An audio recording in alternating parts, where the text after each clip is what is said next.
pregnancy test sat on the marble counter. Positive. And Charlotte Reynolds was terrified to tell her husband, not because he'd be angry about becoming a father, but because she'd learned to fear his reactions to everything. The way he'd slam his fist, the way his voice would go quiet and deadly, the way he'd grab her wrist just hard enough to leave marks no one else would see. But here's what Charlotte didn't know yet. In exactly 3 months, her husband would plan a gala. 500 guests, crystal chandeliers, champagne flowing, his crowning achievement. What he didn't know, every single guest would be undercover FBI. The waiters, the musicians, the photographers, the wealthy socialites, all of them, federal agents waiting for him to make one fatal mistake. And at 8 months pregnant, standing in that ballroom in a champagne silk dress, Charlotte would watch her husband's mask finally slip. Watch him shake her so violently that she'd start bleeding. Watch 500 agents reveal themselves simultaneously. This is the story of how a terrified pregnant woman became the bravest person in the room, how the FBI built an entire fake event just to catch one man, and how sometimes the only way out is straight through the fire. Stay with me, because what happened that night, you won't believe it until you hear every word. The pregnancy test sat on the marble counter. Positive. 3 months along, and Charlotte Reynolds had no idea how to tell her husband without flinching. Her hands shook as she stared at the 2 pink lines. They blurred, refocused, still there, still real.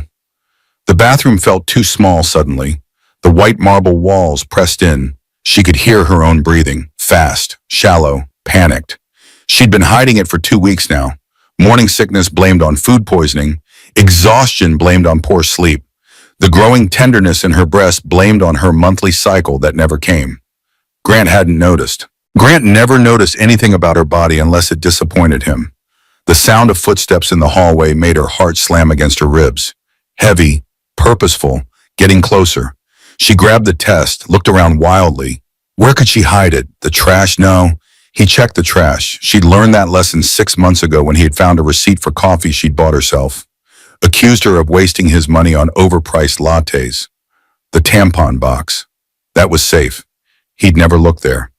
She shoved the test inside, closed the box, tucked it back under the sink.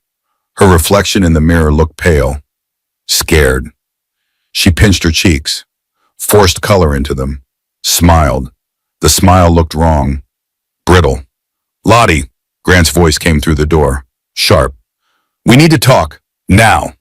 She unlocked the door. Her fingers fumbled with the latch. Grant stood in their bedroom holding his iPad. His jaw was tight. That muscle in his cheek twitched. The one that always twitched before he got angry. "I'm hosting a gala," he said. No greeting, no warmth, just information delivered like a command. 3 months from now, 500 guests. Reynolds text 20th anniversary. Lottie's stomach dropped. 3 months. She'd be 7 months pregnant by then. Huge. Undeniable. "Grant, I didn't know we were planning something, so..." His hand slammed down on the dresser. The sound cracked through the room like a gunshot. A picture frame rattled. She flinched, hated herself for flinching. "I don't recall asking your permission," Grant said.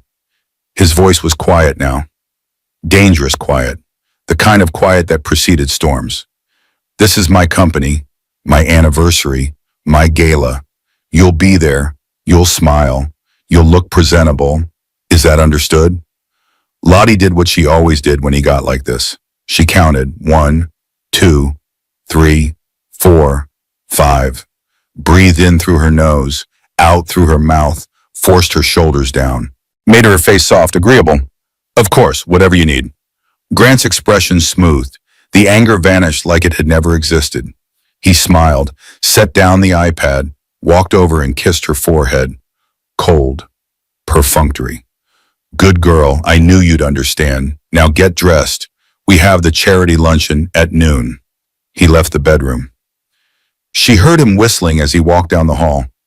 Cheerful, like nothing had happened, like he hadn't just terrified her in their own bedroom. Lottie sank onto the edge of the bed. Her legs felt weak. The baby. She pressed a hand to her still flat stomach. What was she going to do? The memory hit her suddenly, sharp, visceral. 6 months ago, a different version of herself, She'd been standing in her office at the nonprofit. Sunshine Through the Windows Foundation. They helped women transitioning out of homelessness. Lottie had been the assistant director. She loved her job, loved the women she helped, loved the feeling of making a difference. That day, she'd been leading a team meeting, discussing their new partnership with the housing authority. Everyone was excited, energized. Then Grant walked in. He didn't knock, never knocked, just strode into her office in his expensive suit with that expression on his face, the one that said everyone else was wasting his time. Charlotte, he'd said, using her full name, the name that felt too formal, too stiff. You're quitting today. She'd laughed, actually laughed, thought he was joking. What? Grant, I'm in the middle of... I'm not asking. His voice cut through her words like a blade. You're my wife. That's your job now. This. He'd waved his hand dismissively at her office, at her career, at everything she'd built. This is beneath you, beneath us. Pack your things. Her boss, Marianne, had been standing there, watching, helpless. The whole team had seen it happen. Lottie's face had burned with humiliation. Grant, can we at least discuss this privately? She tried. There's nothing to discuss. Get your things. We're leaving. And she had. She'd packed up her desk while everyone pretended not to stare. Marianne had followed her to the door, pressed a business card into her hand. Her eyes had been wet. If you ever need anything, she'd whispered. Anything at all, you call me. Lottie had shoved the card in her pocket. Never called. What would she even say? Now she sat in her bedroom 3 months later, and that business card was still in her wallet. She'd never thrown it away. Some small part of her had known she might need it. Her phone buzzed. A text from Grant. Don't forget to look nice today. We're sitting with the Hendersons, important donors. She texted back immediately. Of course. Her fingers hovered over the screen. She opened her contacts, scrolled to Vivian Morrison, her best friend from college. They'd been roommates for 4 years, shared everything, secrets, dreams, fears. But Lottie hadn't talked to Viv much lately. Grant didn't like her, said she was a bad influence, too opinionated, too independent. Lottie pressed call before she could talk herself out of it. Viv answered on the second ring. Lottie? Oh my God, I was just thinking about you. How are you? The concern in Viv's voice made Lottie's throat tight. I'm good, fine, just wanted to catch up. Really? Because you sound weird. Viv had always been able to read her, even over the phone. What's going on? Grant's planning a gala, big anniversary thing for the company, 3 months from now, 500 guests. She tried to sound excited, normal, failed. Okay. Viv's voice was careful. And you're calling me because? Lottie paused, chose her words carefully. Grant checked her phone sometimes, read her messages. I'm 7 months pregnant by then. He hasn't noticed I'm pregnant now. Silence on the other end, long silence. Then Viv's voice came back different, harder, professional. She was an investigative journalist. This was her work voice. Lottie, that's not normal. You know that, right? He's just busy. The company is expanding. There's a lot of pressure. Lottie, I have to go. Charity luncheon. I'll call you later.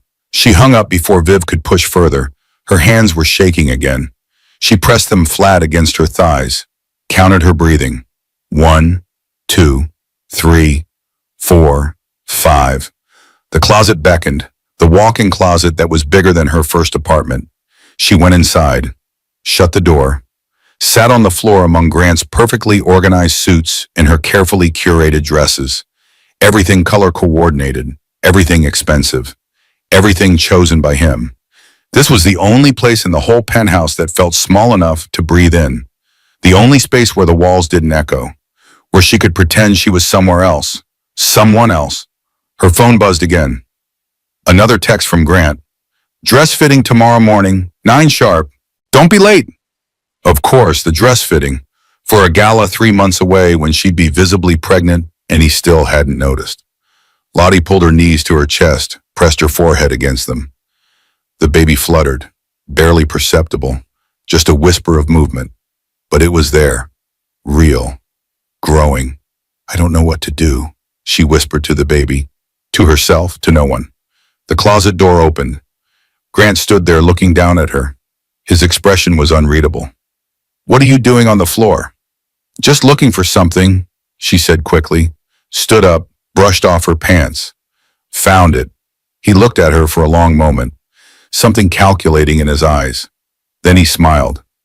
"You're acting strange lately. Are you feeling well?" "Just tired." He reached out, touched her face. She forced herself not to flinch. "Maybe you should see Dr. Bradshaw again. Get your anxiety medication adjusted." Her therapist. The one Grant had insisted she see after she'd overreacted to his controlling behavior. The one who gently suggested that maybe the problem wasn't Lottie's anxiety. That suggestion had been 6 months ago. Lottie hadn't mentioned it to Grant. "Maybe," Lottie said. "Good." He patted her cheek. "Now get ready. We leave in an hour." He walked away, left the closet door open. She stayed there for another minute, breathing, counting, surviving. What she didn't know was that Vivian Morrison had already made 3 phone calls the moment they'd hung up. One to Marianne at the nonprofit, one to an FBI tip line she'd used for previous investigative work, and one to her own attorney. What she didn't know was that the wheels were already turning, that her call for help had been heard. Even if she hadn't realized she was asking for help at all, what she didn't know was that Grant's gala would become the biggest mistake of his life. But that would come later. For now, she got dressed, put on makeup, styled her hair, became the version of Charlotte Reynolds that Grant required. The pretty wife, the obedient wife, the wife who smiled and said nothing and took up as little space as possible. She looked at herself in the mirror one final time before leaving. Barely recognized the woman staring back. When had she become so small? When had her own reflection become a stranger? The charity luncheon was torture. 4 hours of fake smiling, of making small talk with people who looked through her like she was furniture, of watching Grant charm donors and partners while his hand on her knee under the table squeezed just a little too hard. A reminder, a warning. She ate her salad, drank her water, laughed at the right moments, said nothing interesting or memorable, exactly as expected. On the drive home, Grant was cheerful. "You did well today." The Hendersons were impressed. "Thank you. Tomorrow after your dress fitting, we'll review the guest list for the gala. I want your input on the seating arrangements." Liar. He didn't want her input. He wanted her compliance. But she nodded anyway. Of course. That night, she lay in bed next to her husband. He was already asleep, snoring softly. She stared at the ceiling, counted the recessed lights, 16 of them. She counted them 100 times before. Her phone was on the nightstand. She picked it up, scrolled through her contacts, found Dr. Bradshaw's emergency number. Her thumb hovered over it. What would she even say? "My husband is controlling but not violent. My husband criticizes but doesn't hit. My husband makes me feel small but hasn't actually hurt me." Would anyone believe that was enough? Would anyone care? She put the phone down, turned on her side. Grant shifted in his sleep. His arm came around her waist, possessive, even unconscious. The baby fluttered again, stronger this time. She pressed her hand where the movement had been. "I'll figure it out," she promised, "somehow." But she had no idea how, no idea that help was already coming, no idea that 3 months from now, everything would change. For now, she closed her eyes and tried to sleep, tried not to think about the gala, about being 7 months pregnant and on display, about what Grant would do when he finally noticed. Tried not to think about how trapped she'd become. The city lights filtered through the floor-to-ceiling windows. Manhattan stretched out below them, 52 floors up. Sometimes Lottie thought about how high they were, how far the fall would be. Not seriously, just abstractly, the way you think about things when you're desperate. She pulled the blanket up to her chin.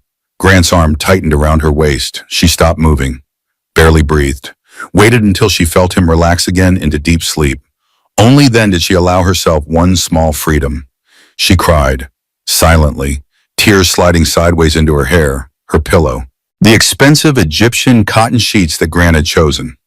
Tomorrow would be another day of pretending, another day of performing, another day of being someone she didn't recognize. But tonight, just for these few hours while he slept. She could admit the truth.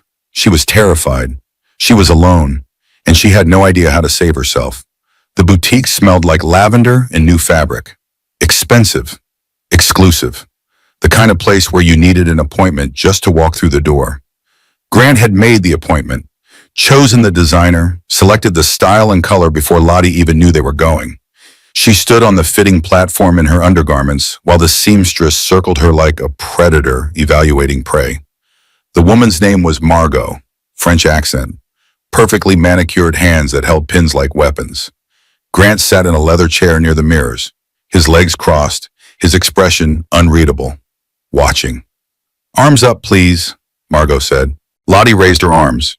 The measuring tape came around her ribs, her waist, her hips. She could feel Grant's eyes on every measurement, every number that came out of Margot's mouth. 34, 28, 37. Grant's jaw tightened. Lottie's stomach clenched. She knew what he was thinking, that she was getting fat, that she was letting herself go, that she was embarrassing him. What he didn't know was that she was 3 months pregnant, that those measurements would change dramatically over the next 4 months, that by the time of his gala, she'd be massive, and there was no dress in the world that could hide it. Margot brought out the sample. Champagne silk, bias cut, it would cling to every curve, show every imperfection. Grant had chosen well if his goal was to make her feel exposed. "Try this on," Margot said. Lottie stepped into the dress. The silk whispered against her skin, cold, slippery. Margot zipped it up. The fit was perfect now. It wouldn't be in 3 months. "Turn," Grant said. She turned slowly. The mirrors showed her from every angle. She looked pale, frightened. The dress was beautiful. She hated it. "It's lovely," Grant said. His voice was flat. "But you'll need to watch your weight between now and the gala. I won't have you looking bloated in the photos." Margot's hands paused on the pins she was placing. Just for a second. Then she continued working. Professional, silent. But Lottie saw something flicker across her face. Pity? Disgust? She couldn't tell. "Of course," Lottie said. The words came automatically. Agreement. Compliance. Surrender. Margot was pinning the hem when she accidentally stuck Lottie with a pin. The sharp pain made her flinch. Gasp. Grant stood up immediately, walked over. "Are you incompetent?" His voice was ice and razors. "This dress costs $10,000. If you damage it, or my wife, I'll make sure you never work in this city again." The seamstress went white, started trembling. "I'm so sorry. It was an accident. I didn't mean..." "Sorry isn't good enough." Grant leaned closer, invaded her space, used his height to intimidate. "Maybe you should consider a different profession if you can't manage the basics." "Grant," Lottie's voice came out small, placating. "It's fine, really. It didn't even hurt." He turned to her, something dangerous flashed in his eyes. "Don't interrupt me when I'm speaking."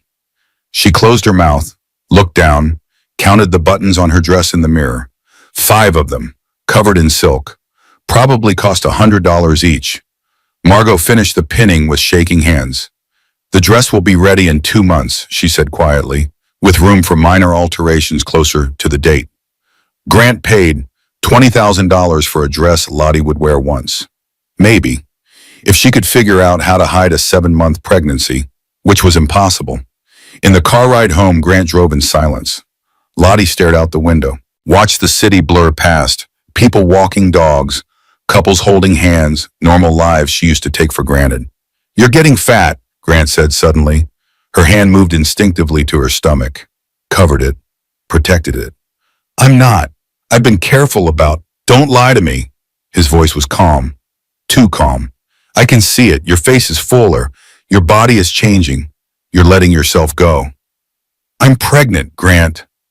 The words were out before she could stop them. Stupid. She'd meant to tell him differently, carefully, when he was in a good mood, if he was ever in a good mood anymore. He slammed on the brakes. The car screeched to a stop in the middle of traffic. Horns blared behind them. He turned to her slowly. "What did you say?" Her heart pounded so hard she could hear it in her ears. "I'm 3 months pregnant. I found out 2 weeks ago. I've been trying to find the right time to tell you." "You're lying." "I'm not. I have the test at home. I can show you." His face went through several expressions in rapid succession. Shock, anger, calculation, then something worse, disgust. How did this happen? How do you think it happened? Don't get smart with me. He started driving again, jerked the car forward. Are you sure it's mine? The question hit her like a physical blow. She couldn't breathe for a second. Of course it's yours. How can you even ask that?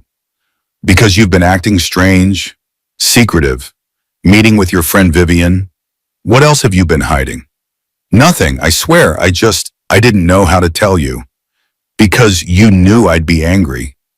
No, because I knew you were stressed about the company and the gala and I didn't want to add more pressure. He laughed, sharp, bitter. Well, congratulations. You've added pressure. A baby. Perfect timing. They drove the rest of the way in silence. Lottie pressed her forehead against the cool window. Tried not to cry. Failed. Tears slid down her cheeks. She wiped them away quickly. Didn't want him to see. When they got home, Grant disappeared into his office, slammed the door. She heard him on the phone. His voice was muffled but angry. She couldn't make out the words. She went to the bathroom, locked the door, sat on the edge of the bathtub fully clothed. The expensive marble felt cold through her clothes. She counted tiles, started at the corner, 1, 2, 3, made it to 147 before she lost track. Her phone buzzed. A text from Vivian. How did the fitting go? Lottie stared at the message. How much should she tell? How honest could she be? She did that thing. That thing every woman who's been told she's wrong does. She opened her browser, typed in her search. Am I overreacting? Google autofilled the rest. Am I overreacting to my husband's anger? Am I overreacting about emotional abuse? Am I overreacting or is this gaslighting? 3 a.m. Google searches in blue light. Desperate validation from strangers on the internet. She'd done this so many times before. Always late at night. Always when Grant was asleep. Always searching for someone to tell her she wasn't crazy. The results came up. Forums, articles, psychology websites. She scrolled through them, read stories that sounded familiar. Too familiar. Women describing their husbands in words that could have described Grant. He criticizes my weight but says he's just trying to help me be healthy. He controls the money but says he's just better at managing finances. He isolates me from friends but says they're bad influences. He makes me feel crazy but says I'm too sensitive. Am I overreacting? Is this normal? Other couples fight too, right? Lottie closed the browser, put down her phone, stared at her reflection in the bathroom mirror. When had she started looking so tired? When had the dark circles appeared? When had she started wearing her hair in a bun every day because it was easier than having him criticize how she styled it? A knock on the door made her jump. Charlotte? Grant's voice, still angry but controlled now. Come out. We need to talk. She unlocked the door. He stood there with papers in his hand. His face was smooth, pleasant. The anger had been put away, tucked into whatever box he kept it in until he needed it again. I've been thinking, he said, about the baby. She waited, didn't speak, didn't trust her voice. Obviously, this complicates the gala. You'll be showing by then. Significantly showing. That's not the image I want to project. I'm sorry. The apology came automatically, programmed response. I didn't plan for the timing to be like this. Clearly, he handed her the papers. I've made an appointment for you, Dr. Helen Bradshaw, your therapist, tomorrow at 2. You need to get your anxiety under control. This is obviously stress-induced. You're not thinking clearly. She looked at the appointment card. Dr. Bradshaw. She'd been seeing her for 6 months, ever since Grant decided Lottie was too emotional and needed professional help. Okay, she said. Good. He touched her face. She made herself not flinch. I'm not angry about the pregnancy. I'm just disappointed that you didn't tell me sooner. We're supposed to be a team, Charlotte. Teams communicate. The word team almost made her laugh. When had they ever been a team? When had he ever consulted her about anything? Asked her opinion? Valued her input? But she nodded, smiled. You're right. I should have told you sooner. Yes, you should have. He kissed her forehead, walked away. She stayed in the bathroom doorway, the papers in her hand, Dr. Bradshaw's appointment card on top. Below it, something else. A printout from a website about pregnancy weight gain. Normal ranges. What to expect. Highlighted sections about staying healthy. No, not healthy, thin. He'd highlighted sections about not gaining too much weight. About exercise routines. About portion control. At the bottom, he'd written in his neat handwriting, "No excuse to let yourself go." She crumpled the papers, threw them in the trash, immediately regretted it. He might check the trash. He'd done it before. She smoothed them out, put them on the counter. Would deal with them later. The next day, she sat in Dr. Bradshaw's office. The beige couch was familiar now, worn in the same spot where she always sat. The tissue box was in the same place on the side table. She'd used it many times before. Dr. Bradshaw was in her mid-50s. Kind eyes, gentle voice. She'd been carefully documenting Lottie's sessions for 6 months, building a picture, waiting for the right moment. "Charlotte," Dr. Bradshaw said, "Grant called me this morning. He said you told him about the pregnancy." "Yes." "How did he react?" "He was surprised, but he's dealing with it. We both are." "That's not what I asked. I asked how he reacted." Lottie picked at the hem of her shirt. "He was upset at first, but then he calmed down. He's fine now." "Was he angry?" "A little, but I understand why. I should have told him sooner." Dr. Bradshaw leaned forward. Her voice was very gentle, very careful. "Charlotte, I need you to hear something. Pregnancy doesn't cause abuse. It often reveals it." The word hung in the air. Abuse. Heavy, ugly, not applicable to her situation. Grant didn't hit her. He had a temper. That was different, right? "He's not abusive," Lottie said. Her voice sounded defensive even to her own ears. "He's just particular, stressed. The company is expanding. There's a lot of pressure." "I see." Dr. Bradshaw made a note. The pen scratched across paper. That sound always made Lottie nervous.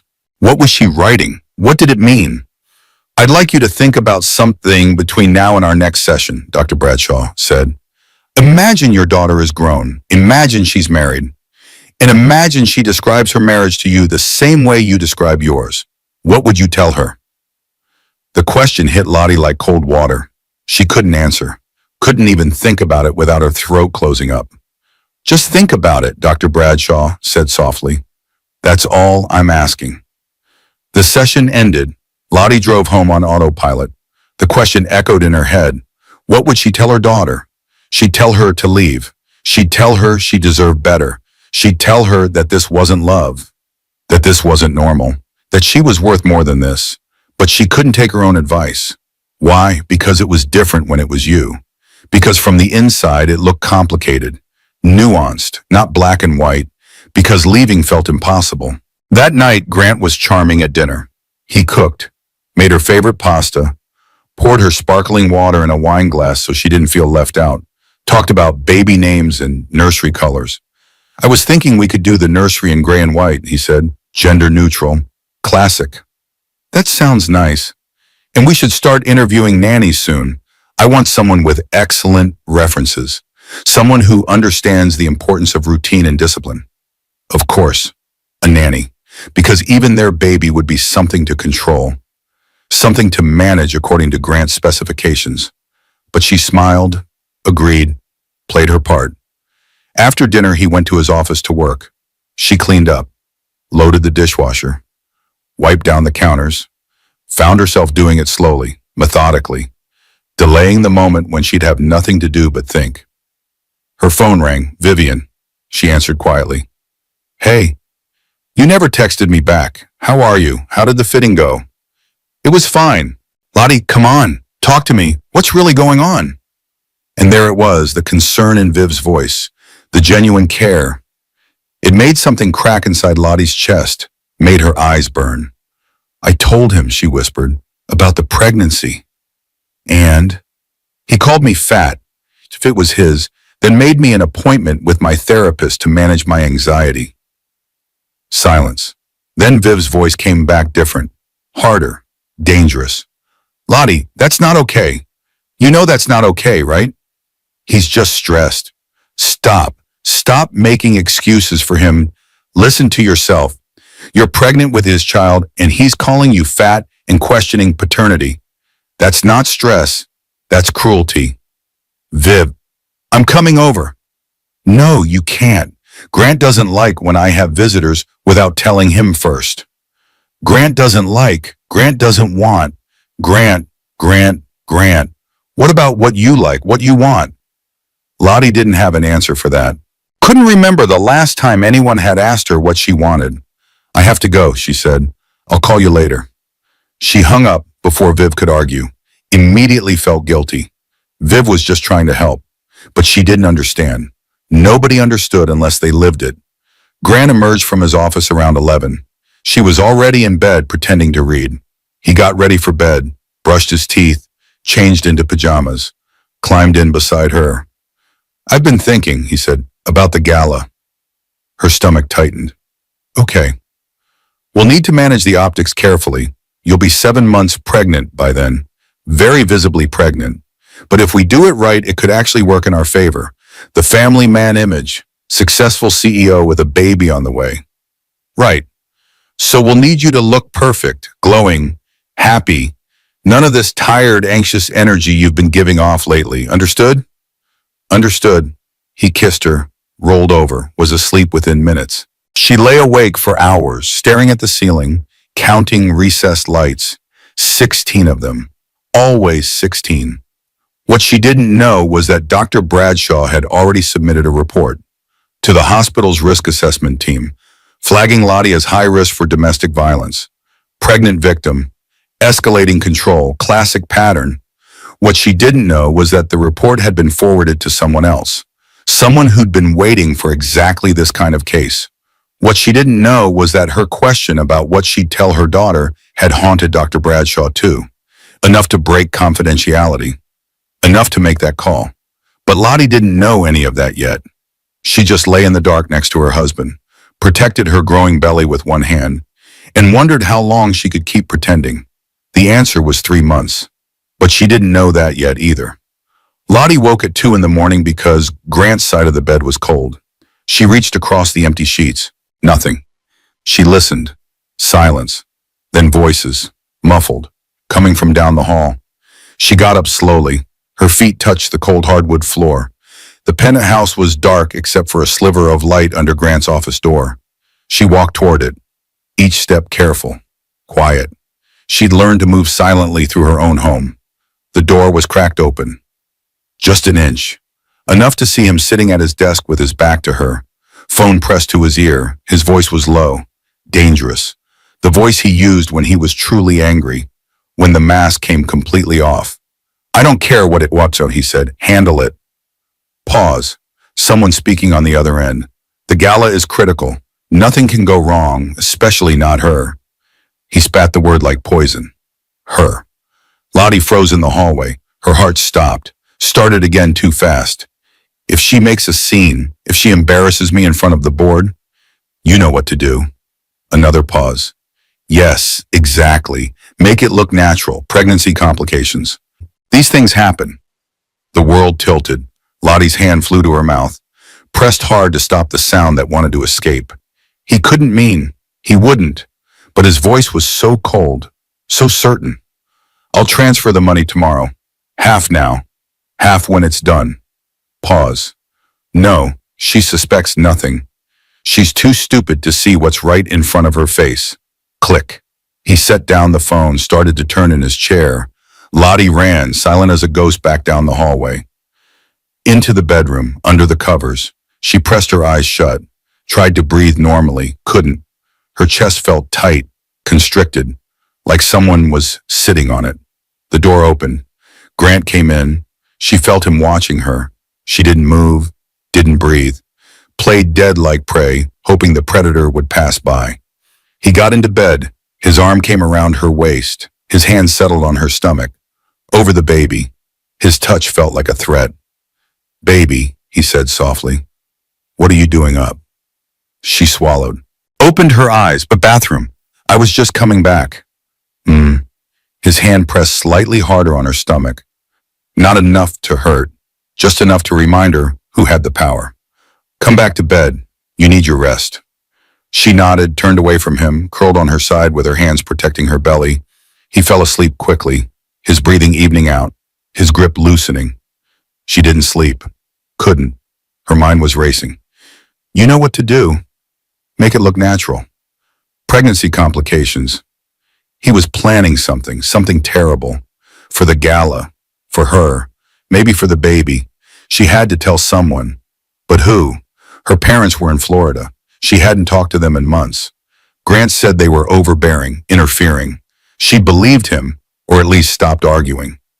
Vivian, she had to call Vivian, but it was 2:30 in the morning. And what would she even say? My husband implied on the phone that he might hurt me? It sounded paranoid, crazy, like her anxiety talking, like she was overreacting. But she'd heard him. She'd heard every word. Morning came too slow and too fast. Grant woke up cheerful, whistling in the shower, making coffee, acting like he hadn't been planning her murder 8 hours earlier. I have meetings all day, he said over breakfast. Will you be okay here alone? Yes. Good. He kissed her forehead, squeezed her shoulder just a little too hard. Remember Dr. Bradshaw at 2, don't miss it. I won't. He left. The door closed, the lock clicked. She was alone. She grabbed her phone, hands shaking so hard she almost dropped it. Called Vivian. It rang, rang. Lottie, Viv's voice was thick with sleep. It's 7 in the morning. Are you okay? Viv, her voice cracked, broke. I need you to tell me the truth. Am I losing my mind? What? No. Why, what happened? I can't explain on the phone. Can you come over, please? Grant's gone for the day. I'll be there in 45 minutes. Lottie spent those 45 minutes pacing, checking the door, looking out windows, jumping at every sound. The elevator dinged. She ran to the peephole. Vivian, she opened the door. Viv took one look at her and pulled her into a hug. Lottie started crying, couldn't stop. Great gulping sobs that made her whole body shake. Okay, Viv said. Come on, sit down, breathe, tell me everything. They sat on the couch, Lottie's couch, in Lottie's penthouse. That didn't feel like hers at all. She told Viv about the phone call, every word she could remember. Viv's face got harder with each sentence. When Lottie finished, Viv was quiet for a long time. Then she stood up, walked to her bag, pulled out a folder. A thick folder. I need to show you something, Viv said. I've been documenting. For months. I'm sorry. I know I should have told you sooner, but I needed to be sure. I needed evidence before I said anything. She opened the folder. Papers spilled across the coffee table. Printed emails. Photos. Timeline of incidents. Dates. Witnesses. Details Lottie had forgotten or blocked out. The night you quit your job, Viv said, your boss Marianne called me. She was terrified for you. She said Grant had been showing up at the office for weeks before that, making everyone uncomfortable, asserting control. Lottie stared at the papers, Marianne's contact information, photos of the non-profit office, her old desk. Next page, Viv flipped to a hospital report. 8 months ago, you told me you had food poisoning, remember? Yes, I was sick for 3 days. This is your ER record from that night. Dr. Patricia Bennett noted bruising on your upper arms consistent with forceful gripping. She asked you about domestic violence. You said you fell. Lottie's hands went to her upper arms. She did remember bruising. Grant had grabbed her during an argument. Shagging her. She'd gone to the ER because she couldn't stop vomiting from the stress. Not from food poisoning. She'd lied, even to herself. There's more. Viv kept flipping pages. Bank statements, property deeds, legal documents. Your grandmother's investment property, the one she left you, the one you were so proud of. Look at the deed. Lottie looked. Her name wasn't on it. Grant's name was, sole owner. How? That was mine. She left it to me. Power of attorney. Remember last year when you signed those tax documents he brought home? She did remember. She'd been tired. He'd said it was routine. She'd signed without reading. Stupid. So stupid. He transferred everything into his name. The property, your inheritance, your trust fund from your grandparents, all of it. You have nothing, Lottie. He's been systematically taking everything from you for 2 years. The room spun. Lottie pressed her hands to her face, tried to breathe, couldn't. The walls were closing in. Everything she thought she knew was a lie. I need to go to the bathroom, she managed. She ran, made it to the toilet just in time. Threw up. Morning sickness and panic combined into something violent. She retched until there was nothing left, then sat on the cold tile floor. Fully clothed, let the coolness seep through her clothes into her skin. She counted tiles. Started at the corner by the toilet. 1, 2, 3. Made it to 147 again. The same number as last time. The same meaningless number that helped her feel in control when everything else was chaos. The baby kicked. Hard. Insistent. Like it was trying to get her attention. She pressed her hand where the movement had been. I know, she whispered. I know we have to do something. But what? What can I do? Vivian knocked softly on the door. Lottie, can I come in? Yes, Viv came in, sat on the floor next to her. Didn't say anything, just sat there. Present, solid, real. I didn't know it was this bad, Lottie said finally. I knew it was bad, but I didn't know it was this bad. I know. He's going to hurt me at the gala. I heard him on the phone. He's paying someone to make it look like pregnancy complications. I believe you. Viv's voice was steady, certain. And we're going to stop him. How? I made some calls.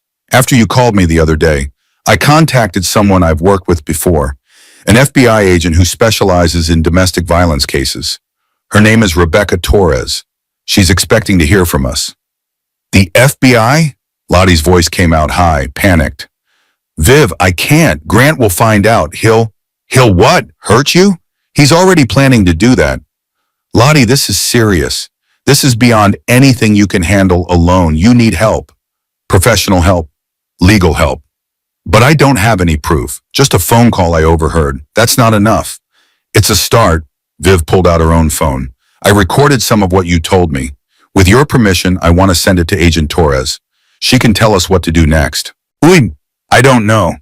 Lottie, look at me. Viv took her hands, held them tight. You have to survive. You and this baby. Nothing else matters right now. Not the penthouse, not the money, not what people think. Just survival. Can you do that? Could she? Could she actually fight back? Actually try to escape? Or would she just curl up and wait for whatever Grant had planned? The baby kicked again. Harder this time. Painful. A reminder that she wasn't just making decisions for herself anymore. Okay, she said. Call her. Call Agent Torres. What she didn't know was that Agent Torres had been waiting for this call, that Dr. Bradshaw's report had landed on her desk 3 days ago, that Marianne from the nonprofit had also reached out, that Grant Reynolds had been on the FBI's radar for months, not for domestic violence, for other things, financial crimes, fraud, embezzlement. But they hadn't had a way in, hadn't had anyone willing to testify. Until now. Viv made the call right there on the bathroom floor. Put it on speaker. This is Agent Torres. Agent Torres, this is Vivian Morrison. We spoke 2 days ago about Charlotte Reynolds. Yes, I remember. Is Mrs. Reynolds with you? I'm here, Lottie said. Her voice sounded small, scared. She hated how scared she sounded. Mrs. Reynolds, thank you for reaching out. I know this is difficult. Can you tell me what's changed since Vivian and I last spoke? Lottie told her about the phone call, every detail. Agent Torres didn't interrupt, didn't question, just listened. When Lottie finished, there was a pause. Mrs. Reynolds, I believe you, and I want to help you, but I need you to understand something. If we proceed with this, your life is going to change completely. There's no going back. Are you prepared for that? I don't know. That's honest. I appreciate honesty. Agent Torres' voice was kind but firm. Here's what I can tell you. Your husband is under investigation. Not for domestic violence, though we have enough evidence to pursue that now. For financial crimes, wire fraud, securities violations. We've been building a case for 2 years. What? Lottie couldn't process this. Grant? Her husband? I don't understand. You don't need to understand everything right now. What you need to know is this.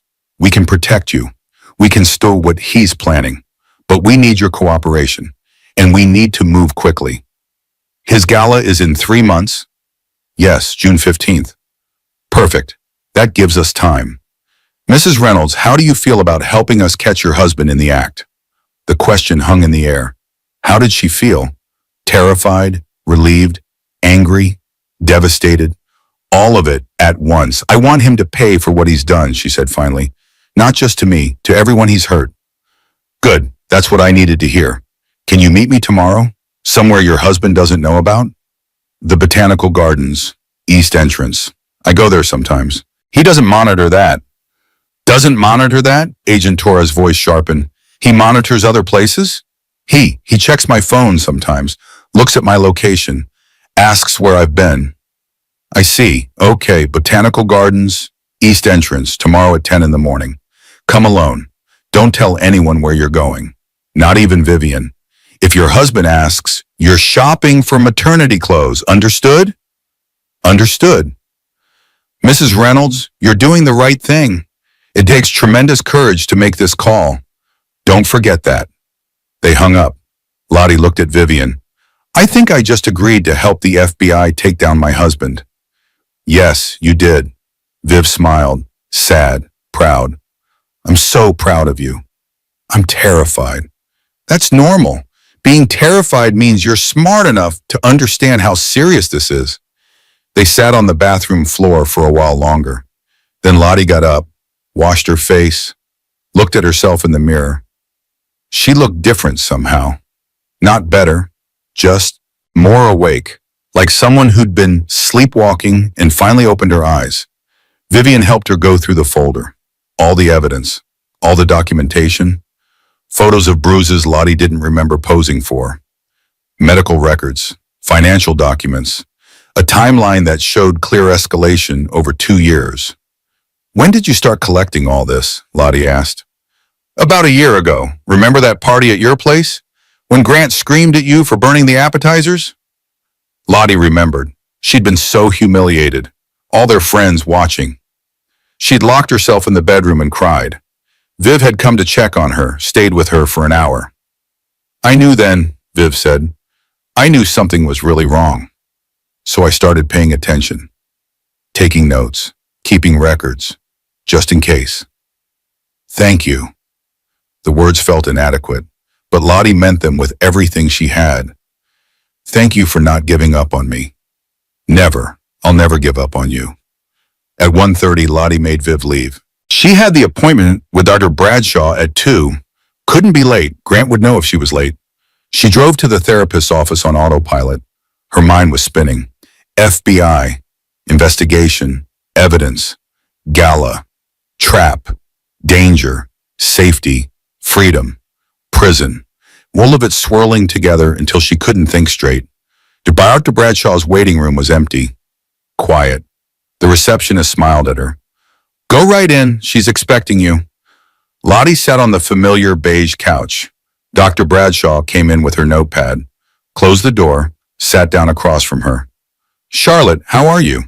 And for the first time in 6 months of therapy, Lottie told the complete truth. Everything, the phone call, the folder, the FBI, I'm on of it. She cried through most of it. Dr. Bradshaw handed her tissues, listened without judgment. When Lottie finished, Dr. Bradshaw was quiet for a long moment. Then she did something unexpected. She smiled. Do you know why I filed that report? Dr. Bradshaw asked. What report? 3 days ago, I submitted a risk assessment report to the hospital's domestic violence unit, flagging you as high risk. I broke confidentiality. I could lose my license for that. You, why? Because you asked me that question about what I'd tell your daughter, and I realized I'd been waiting for you to realize how bad it was. But you couldn't see it from the inside, so I had to act. I had to get you help, even if you weren't ready to ask for it. Lottie started crying again, but different tears this time. Relief, gratitude. Thank you. You're going to be okay, Dr. Bradshaw said firmly. This is going to be hard. Probably the hardest thing you've ever done. But you're going to survive, and you're going to be stronger than you ever imagined possible. That night, Lottie went home and made dinner. Grant came home at 7, Cheerful, affectionate, complimented the meal, asked about her day, acted like a normal husband in a normal marriage. She played along, smiled, laughed at his jokes, pretended everything was fine. But inside she was different now. Inside she knew the truth. Inside she was already planning her escape. After dinner, Grant went to his office. She cleaned up, then went to the nursery she'd been decorating. Pale yellow walls, white crib, stuffed animals lined up on the shelf. She'd done all this hoping to make it feel real, hoping to feel excited. But it had always felt like pretending. Now she stood in the middle of the room and made a promise to her unborn daughter. "I'm going to protect you," she whispered. "I'm going to get us out of this. I don't know how yet, but I promise you, we're going to be free." The baby kicked in response, like she understood, like she believed. Lottie hoped that belief was enough because she had no idea what tomorrow would bring, no idea what she was walking into, no idea if the FBI could actually protect her or if this would all blow up in her face, but she couldn't go back. Couldn't unknow what she now knew. Couldn't pretend anymore. Tomorrow she would meet Agent Torres. Tomorrow she would start fighting back. Tomorrow she would begin the long road to freedom. Tonight she just stood in the nursery and held her belly and hoped with everything she had that she was making the right choice. Outside, the city stretched below them. 52 floors down, so far to fall, but maybe also so far to climb back up. The botanical gardens smelled like earth and green growing things. Lottie arrived 15 minutes early, found a bench near the orchid pavilion, sat with her hands folded in her lap, trying not to look as terrified as she felt. People walked past, a mother with a stroller, an elderly couple holding hands, teenagers taking selfies near the roses. Normal people living normal lives. She used to be one of them, or thought she was. Now she knew better. At exactly 10 o'clock, a woman sat down on the other end of the bench, mid-40s, professional clothes, kind eyes that had seen too much. She didn't look at Lottie, just sat there holding a coffee cup from the garden cafe. "Mrs. Reynolds?" Her voice was quiet, careful. "Yes. I'm Special Agent Rebecca Torres. Thank you for meeting me." She showed her credentials, real federal ID, FBI seal, photo that matched her face. "I know you're scared. That's normal. That's smart. I don't know what I'm doing here. You're here because you want to survive. That's enough." Torres finally looked at her, really looked at her, saw her. "How far along are you?" 16 weeks, 4 months. And he still doesn't really accept it? He accepts it. He just wishes it was different, more convenient, less visible. Lottie's hands went to her stomach automatically, protective. "He's planning something for the gala. I heard him on the phone." "I know. Vivian told me. We've started tracing his recent communications. He made 4 calls that night, 1 to a private security firm, 1 to his attorney, 1 to an offshore account manager, 1 to an unlisted number we're still tracking." "Security firm? Why would he need—" "Because he's planning to have you removed from the gala if you cause a scene. Removed could mean many things, none of them good, especially given your condition." Lottie felt cold. The garden suddenly seemed too open, too exposed. "He's going to hurt me. He's going to hurt my baby." "Not if we stop him first." Torres set down her coffee, pulled out a slim folder. "Mrs. Reynolds, Charlotte. Can I call you Charlotte?" "Yes." "Charlotte, I need to tell you something. Your husband has been under federal investigation for 22 months. Wire fraud, securities violations, money laundering, tax evasion. We've been building a case, but we haven't had grounds to move forward until now." "I don't understand. Why not?" "Because financial crimes require witness testimony, documentary evidence, a clear pattern. We had some of that, but your husband is careful, smart. He covers his tracks, uses shell companies, offshore accounts. We needed someone on the inside." Torres paused. "We needed you." The words hit like a punch. Lottie's breath caught. "You want me to spy on him?" "No, we want you to protect yourself while we gather the evidence we need. Your therapist filed a report. Your friend compiled documentation. Your former boss reached out to us. And now you've come forward about a direct threat. That's enough for us to act." "Act how?" Torres opened the folder. Inside were photos, documents, surveillance images, Grant meeting with people Lottie didn't recognize, Grant entering buildings she'd never heard of, Grant living a whole life she knew nothing about. Your husband isn't just a CEO, Torres said. He's a criminal. He's been defrauding investors for years. Millions of dollars. He's ruined lives, destroyed retirement accounts, bankrupted families. And he's done it all while pretending to be a respectable businessman. Lottie stared at the photos. This was Grant, but also not Grant. Or maybe this was who he'd always been and she'd just never seen it. What do you want me to do, she asked. We want to turn his gala into an operation. A sting. Torres pulled out more papers. Diagrams, floor plans, guest lists. 500 people will be invited to this event. What if all 500 were federal agents? What? We create a complete fake gala. Every guest is FBI, marshals, local police, state troopers. We build fake identities, backgrounds, reasons to be there. Your husband invites real people, but we intercept the invitations, send regrets, replace them with our agents. Lottie's mind spun. That's insane. He'll know. He'll figure it out. No, he won't, because he doesn't actually know these people. He sends invitations to impress donors and investors. Most are strangers to him. Business contacts, industry people, wealthy socialites. He's never met most of them. We can replace them easily. But his business partners, his board members, the people he actually knows, we'll handle them. Some will cooperate with the investigation once we approach them. Some will be detained on other charges that night. Some will simply not show up. By the time the gala happens, every person in that room will be working for us. The scope of it was staggering. Impossible, but Torres seemed completely serious, completely certain. Why didn't, Lottie asked, why go to all this trouble? Because your husband will feel safe, powerful, surrounded by witnesses he thinks are on his side. That's when men like him slip, make mistakes, show their true nature. Torres leaned closer. And because when he acts, when he hurts you, we'll have 500 federal witnesses, perfect documentation, ironclad evidence. He won't be able to deny it, won't be able to charm his way out, won't be able to hurt another woman ever again. The weight of it settled on Lottie's chest. You want me to be bait? No, I want to give you the power. You'll wear a wire, audio and video, panic button hidden in your jewelry. We'll have agents positioned everywhere. The moment you're in danger, we move. But we need you to act naturally. Be yourself. Let him think he's winning. And if something goes wrong, nothing will go wrong. But if it does, Torres looked at her for a long moment. Then we have a backup plan, and a backup for the backup, and 50 agents whose primary job is your safety. Charlotte, I won't lie to you. There's risk. But doing nothing is riskier. He's already planning something. At least this way you're not alone. Lottie thought about that, about not being alone.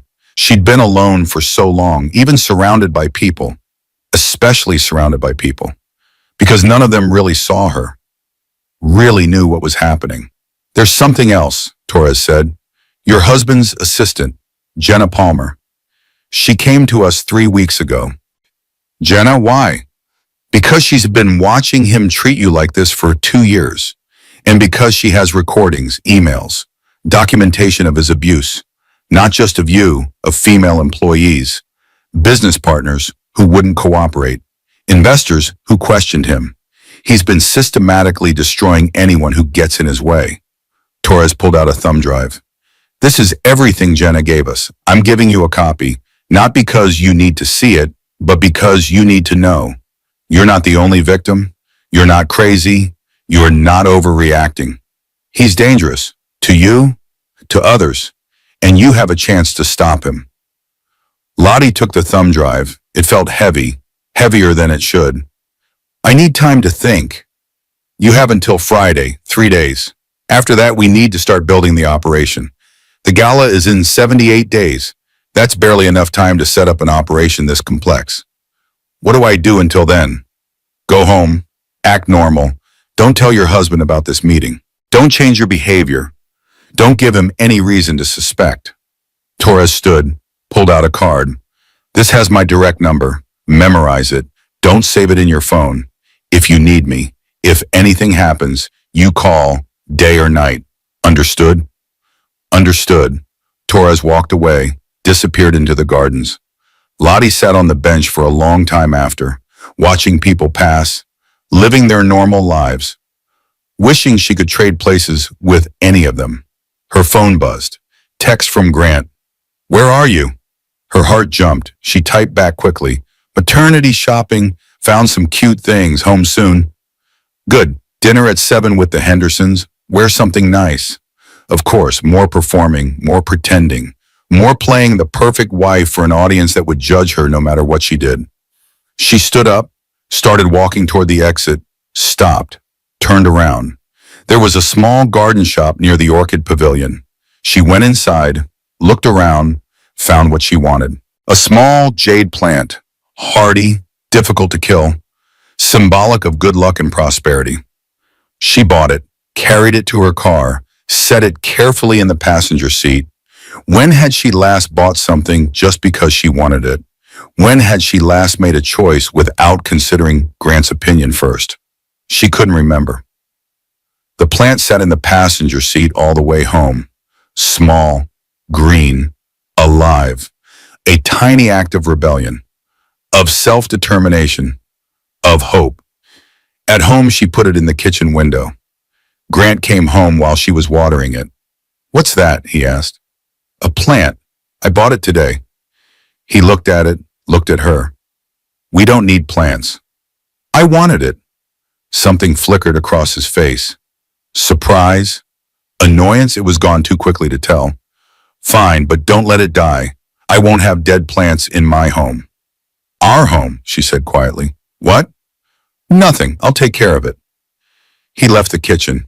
She touched the jade plant's leaves, smooth, cool, real.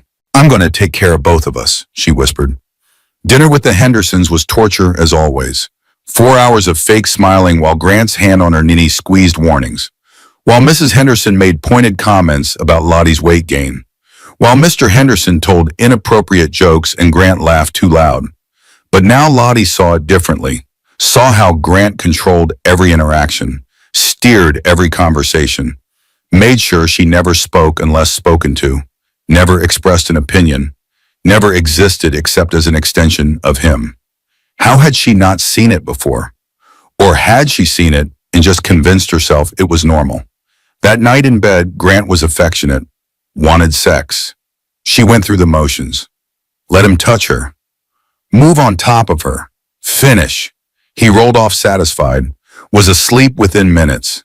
She went to the bathroom, locked the door, inserted the thumb drive Torres had given her into her laptop, opened the files.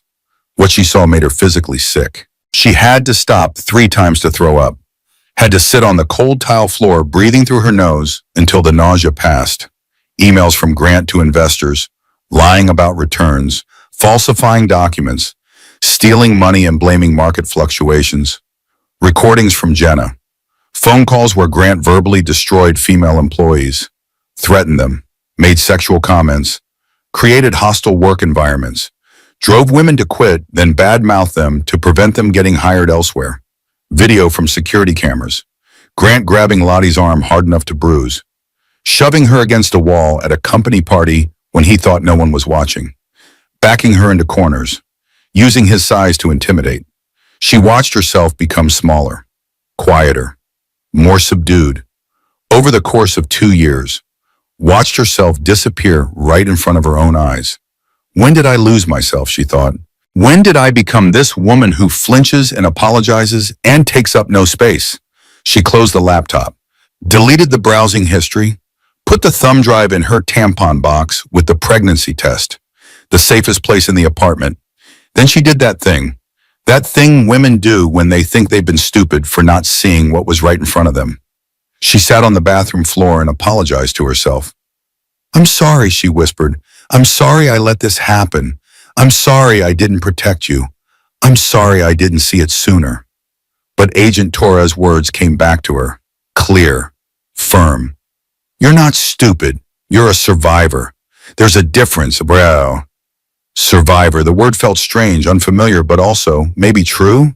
She'd survived, despite everything.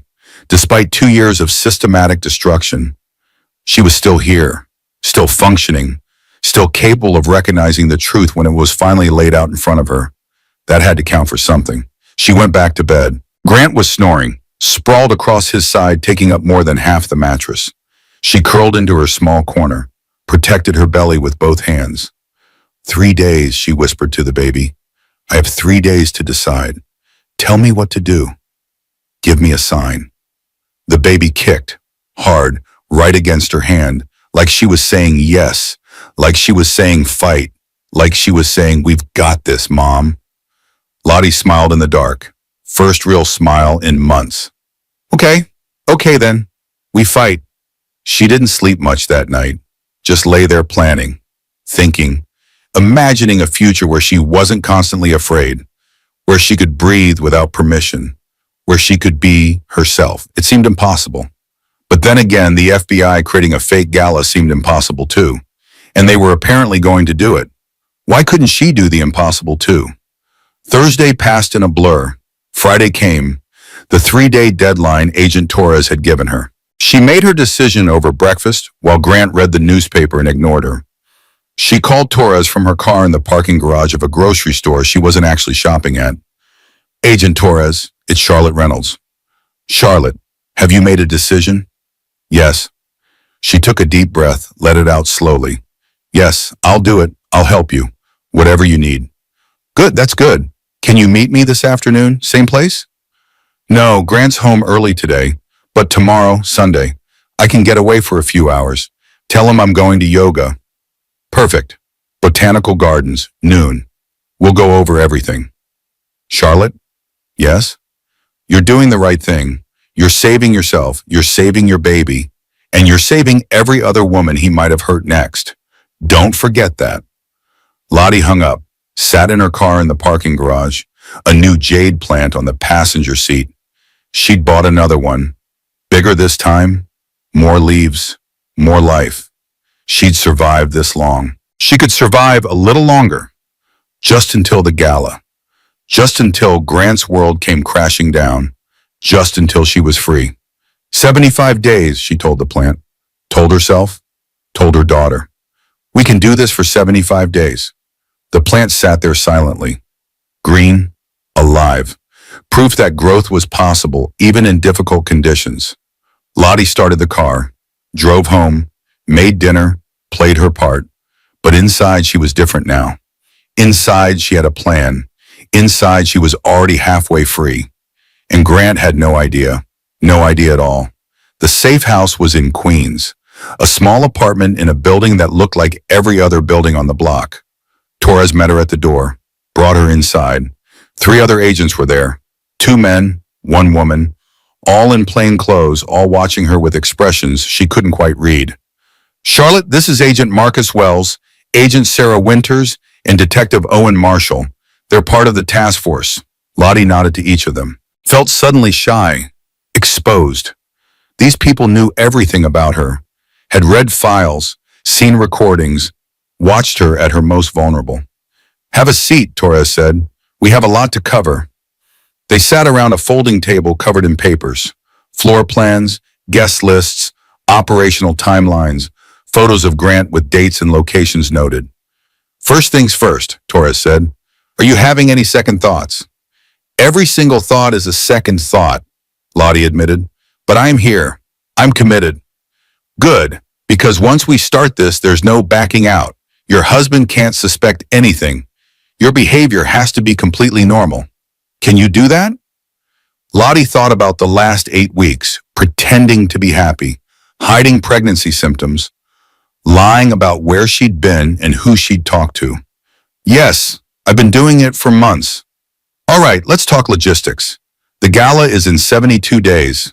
Here's what that timeline looks like. Torres pulled out a calendar. Dates marked in different colors. Red for operational milestones. Blue for Lottie's checkpoints. Green for Grant's activities they needed to monitor. Week 1 through 4, we build the operation, create fake identities for 500 agents. Intercept invitations, reach out to Grant's real contacts and either get cooperation or neutralize them. Neutralize? Detain on unrelated charges. Convince them to skip the event. Whatever it takes. Some will cooperate, some won't. We can't have wild cards in the room. What about his business partners? Ethan Pierce, the board members? Pierce is already under investigation. 2 board members have agreed to cooperate.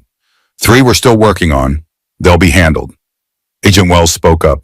Mrs. Reynolds, do you know how many people your husband actually has close personal relationships with? I don't know. Not many. He doesn't really have friends, just business associates. Exactly. We've analyzed his communications. He has approximately 12 people he speaks to regularly outside of work. Of those 12, 7 are business contacts we can manage. 3 are family members, 2 are his attorney and financial advisor. What about his mother? Lottie asked. Diane, she'll definitely be there. Torres made a note.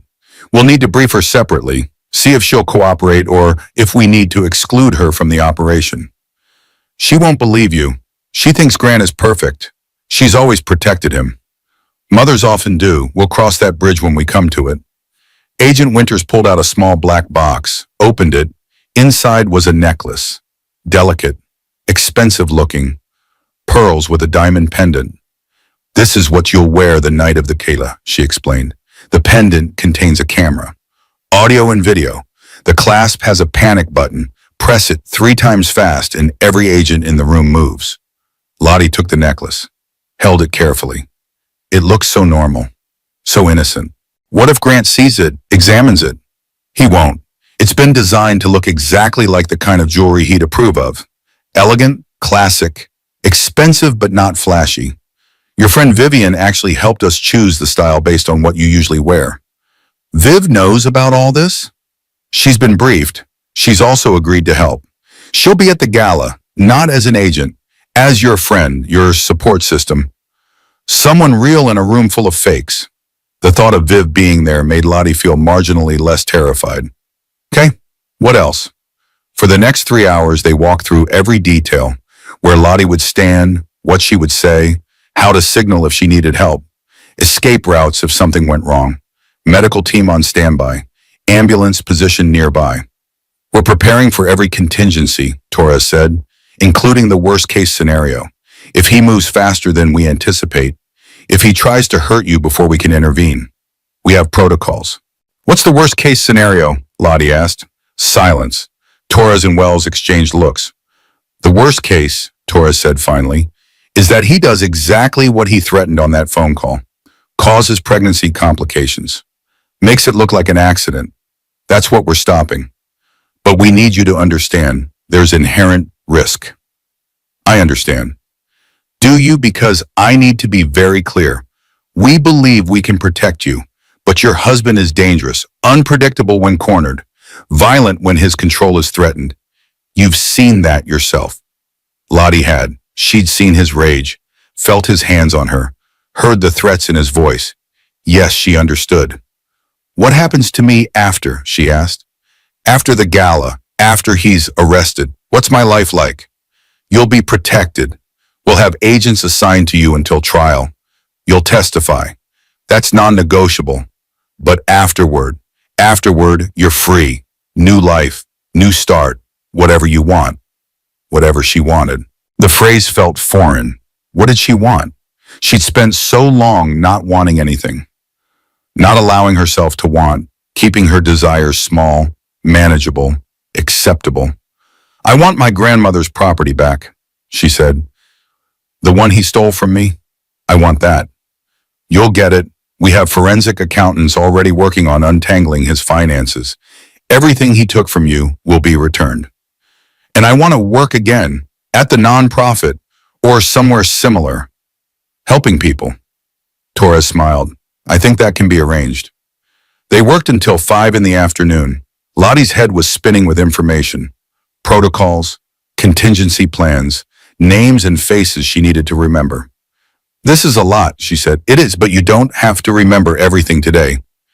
We'll meet weekly, go over it again and again until it's second nature. By the time the gala happens, you'll know exactly what to do. Weekly meetings. How do I explain that to Grant? prenatal yoga every Sunday. 2 hours. There's actually a yoga studio 3 blocks from here. You'll check in, stay for 15 minutes, then come here. We've already set it up with the owner. She's a friend. You've thought of everything. That's our job. Your job is to survive, to play your part at home, to stay calm. Can you do that? Lottie thought about it, really thought. Could she go home to Grant? Sleep beside him? Pretend everything was normal? Let him touch her? Kiss her? Control her? For 72 more days? The answer came from somewhere deep. Somewhere she didn't know existed until this moment. The part of her that had survived this long. The part that had protected herself and her baby without even realizing she was doing it. The part that was stronger than she'd ever imagined. Yes, she said, I can do it. Torres stood, extended her hand. Lottie shook it. The handshake felt significant, like a contract, a promise, a commitment that couldn't be broken. Then we're doing this. Operation Champagne Silk. That's what we're calling it. After my dress, after your dress, after the expensive facade your husband built, that's about to shatter into a million pieces. Lottie drove home slowly, stopped at a red light and looked at her reflection in the rearview mirror. The same face she'd seen that morning, but different somehow. More determined, less defeated. Her phone rang. Grant. Where are you? On my way home from yoga. Got stuck in traffic. How was it? Good. Relaxing. The instructor said the stretches will help with back pain later in pregnancy. Don't overdo it. You look tired lately. Just pregnancy fatigue, normal. Right, well, come straight home. We have dinner plans with Ethan and his wife. Of course they did. More performing. But she could do it. She'd done it before. She'd do it 72 more times if necessary. I'll be there in 20 minutes. She hung up, stared at her reflection again. 72 days, she said aloud. We can survive anything for 72 days. The light turned green. She drove home, parked in the garage, did that thing where she sat in the car unable to make herself go inside. The car had become her sanctuary, the only place Grant couldn't reach her, the only space that was truly hers. She counted. 1, 2, 3, 4, 5. Breathed, gathered her strength, became the version of herself that Grant required. Then she went inside. Dinner with Ethan Pierce and his wife Amanda was enlightening in new ways. Now that Lottie knew Ethan was under investigation, she saw him differently. Saw how he and Grant spoke in half-truths, how they exchanged looks when discussing business, how Amanda seemed worn down in the same way Lottie was. At one point, Amanda leaned close, whispered, "You look different. Has something changed?" Lottie's heart stuttered. Could people tell? Could they see that she'd made a decision? That she was planning something? Just pregnancy, she said lightly. Everything's changing. I remember that feeling, like your body isn't your own anymore. Yes, exactly like that. Except Lottie's body hadn't been her own long before pregnancy. Grant had claimed ownership years ago. She'd just been too blind to see it. After Ethan and Amanda left, Grant was in a good mood. The business discussion had gone well. Some deal was moving forward. Lottie didn't ask details. Didn't want to know. In bed that night, he touched her stomach. The baby kicked against his hand. He flinched, pulled away. Does it always do that? The baby's a girl. We found out this week, remember? Right, she. But his voice had no warmth, no connection, like he was talking about a stranger's child, not his own daughter. Have you thought about names? Lottie asked. Names? For the baby, what we'll call her. Oh no, you handle that, whatever you want. Whatever she wanted. There was that phrase again, except when he said it, it sounded like dismissal, like he didn't care enough to participate. I was thinking, Grace, she said, for my grandmother, the one who left me the property. Grant tensed. Let's not use family names. Too much pressure. Choose something neutral. But, Charlotte, I said no. Drop it. She dropped it, added it to the mental list of things she was fighting for. Her baby's name, her grandmother's memory, her own autonomy. Later, when Grant was asleep, she went to the nursery, stood in the middle of the yellow room, the crib, the changing table, the rocking chair she'd picked out herself. One of the few things Grant had let her choose. Grace, she whispered. Your name is Grace. And you're going to grow up free, I promise you that. The baby kicked in agreement. Lottie sat in the rocking chair, rocked slowly, let the rhythm calm her racing heart. 72 days until the gala. 72 days until everything changed. She could do this. She was doing this. For Grace. For herself. For every other woman Grant might hurt if she didn't stop him. The hardest part was admitting she'd known all along. Every red flag she'd dismissed. Every excuse she'd made. Every time she'd looked the other way. She'd known. Deep down. She'd just been too scared to admit it. But fear had kept her small. Fear had kept her compliant. Fear had nearly cost her everything. Not anymore. Now fear was fuel. Now fear was motivation. Now fear was the thing pushing her forward instead of holding her back. She rocked in the chair until dawn. Watched the city lights give way to sunrise. 52 floors up. So high. But she wasn't thinking about falling anymore. She was thinking about flying. Sunday yoga became Lottie's lifeline. Every week for 8 weeks, she drove to the studio in Queens. Did 15 minutes of stretches in the back corner, then slipped out the side exit to the safe house 3 blocks away. The operation was growing. Every week, Torres showed her updates. More agents recruited, more fake identities created, more of Grant's contacts neutralized or flipped. Week 5 brought unexpected news. Diane Reynolds, Grant's mother, had agreed to cooperate. She what? Lottie couldn't believe it. Diane. We approached her carefully, Torres explained, showed her evidence of Grant's financial crimes first, not the domestic violence. That would have made her defensive. But the fraud, the investors he'd destroyed, that reached her. What did she say? She cried, said she'd raised him better, said his father would be ashamed. Then she asked how she could help. His father was worse than Grant. That's where he learned it. Torres nodded. We suspected. Mrs. Reynolds Sr. mentioned that too. Said she'd spent 40 years making excuses for her husband. She wasn't going to make them for her son anymore. Will she be at the gala? Yes, she'll act normally, play her part, but she'll also testify when the time comes, against her own son. That takes courage. Lottie thought about Diane, about the question she'd asked weeks ago. Did your husband hurt you? And Diane's shaking hands, her white face, her admission. That was different. Maybe it wasn't different after all. Maybe Diane was finally seeing that. The sessions at the safe house became more detailed. Lottie practiced wearing the necklace, pressing the panic button, speaking clearly for the audio recording, moving naturally for the video. Agent Winters worked with her on body language. You need to act normal, not stiff, not obviously scared, just yourself. Grant knows how you move, how you talk. Any change will alert him. They ran scenarios. What if Grant grabbed her arm? What if he pushed her? What if he tried to isolate her from the crowd? Each scenario had a protocol, a response, a way for the agents to intervene without blowing the operation. Remember, Torres said, we have 500 agents in that room. Every single person will be ours. Waiters, caterers, musicians, photographers, guests, security, all of us. Grant will be the only civilian there besides you. What about Vivian? Vivian will be there as your guest. She'll stay close. She's also been trained. She knows the signals, knows the protocols. What about my OB? Will there be medical staff? 2 doctors, 3 nurses, all federal agents with medical training. Ambulance outside, hospital on standby. We're not taking chances with you or the baby. Lottie was 28 weeks pregnant now.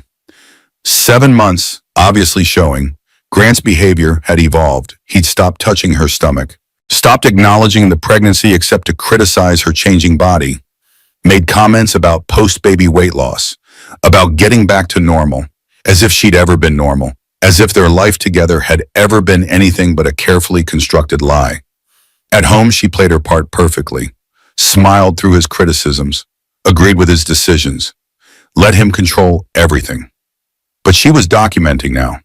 Photos of bank statements, screenshots of emails, recordings of phone calls, everything Torres had asked for. Week 6 brought a scare. Grant found her laptop open to a document she shouldn't have had access to, one of his business files. She'd been looking up information Torres needed, hadn't closed it fast enough. What is this? His voice was ice. Her mind raced. I don't know. I was checking my email. That must have been open from when you used my laptop last week. I didn't use your laptop last week. You must have. I haven't looked at business documents. Why would I? He stared at her. She held his gaze, didn't look away, didn't flinch. Inside her heart was pounding so hard she thought he must hear it. But outside she was calm, confused, innocent. Close it, he finally said, and stay out of my files. Of course, I'm sorry. He walked away. She closed the laptop with shaking hands. That was too close, too dangerous. She couldn't make mistakes like that. That night she lay awake next to Grant, her hand on her belly, Grace kicking steadily, strong, insistent, reminding her why she was doing this. She thought about the question Dr. Bradshaw had asked. What would she tell her daughter? What advice would she give? The answer was clear now. She'd tell Grace to trust her instincts, to believe herself when something felt wrong, to leave at the first sign of control, to value her own life above anyone else's expectations. She'd tell Grace that surviving wasn't weakness, that asking for help was courage, that fighting back was heroic even when it didn't feel heroic. She'd tell Grace that her mother had been scared too, but she'd fought anyway, for both of them. Starting over feels impossible, Lottie whispered to the ceiling, to herself, to no one. But staying feels like dying slowly, and I won't let you grow up thinking this is love. The words felt true, real, like finally admitting something she'd known for a long time but couldn't say. Week 7 brought more preparation. The gala was getting close. 35 days, 5 weeks. So close, Lottie could almost feel it. Torres brought Marcus Doyle to the safe house. The divorce attorney Viv had mentioned months ago. He spread papers across the table. Mrs. Reynolds, Charlotte, I want to explain what happens legally after the arrest. Call me Lottie, everyone does. All right, Lottie. The moment Grant is arrested, we file. Emergency protective order, custody petition, asset freeze, dissolution of power of attorney. All of it simultaneously. He walked her through each document, where to sign, what each form meant, how the legal process would unfold. Your grandmother's property will be returned within 30 days. The rest of the assets will take longer.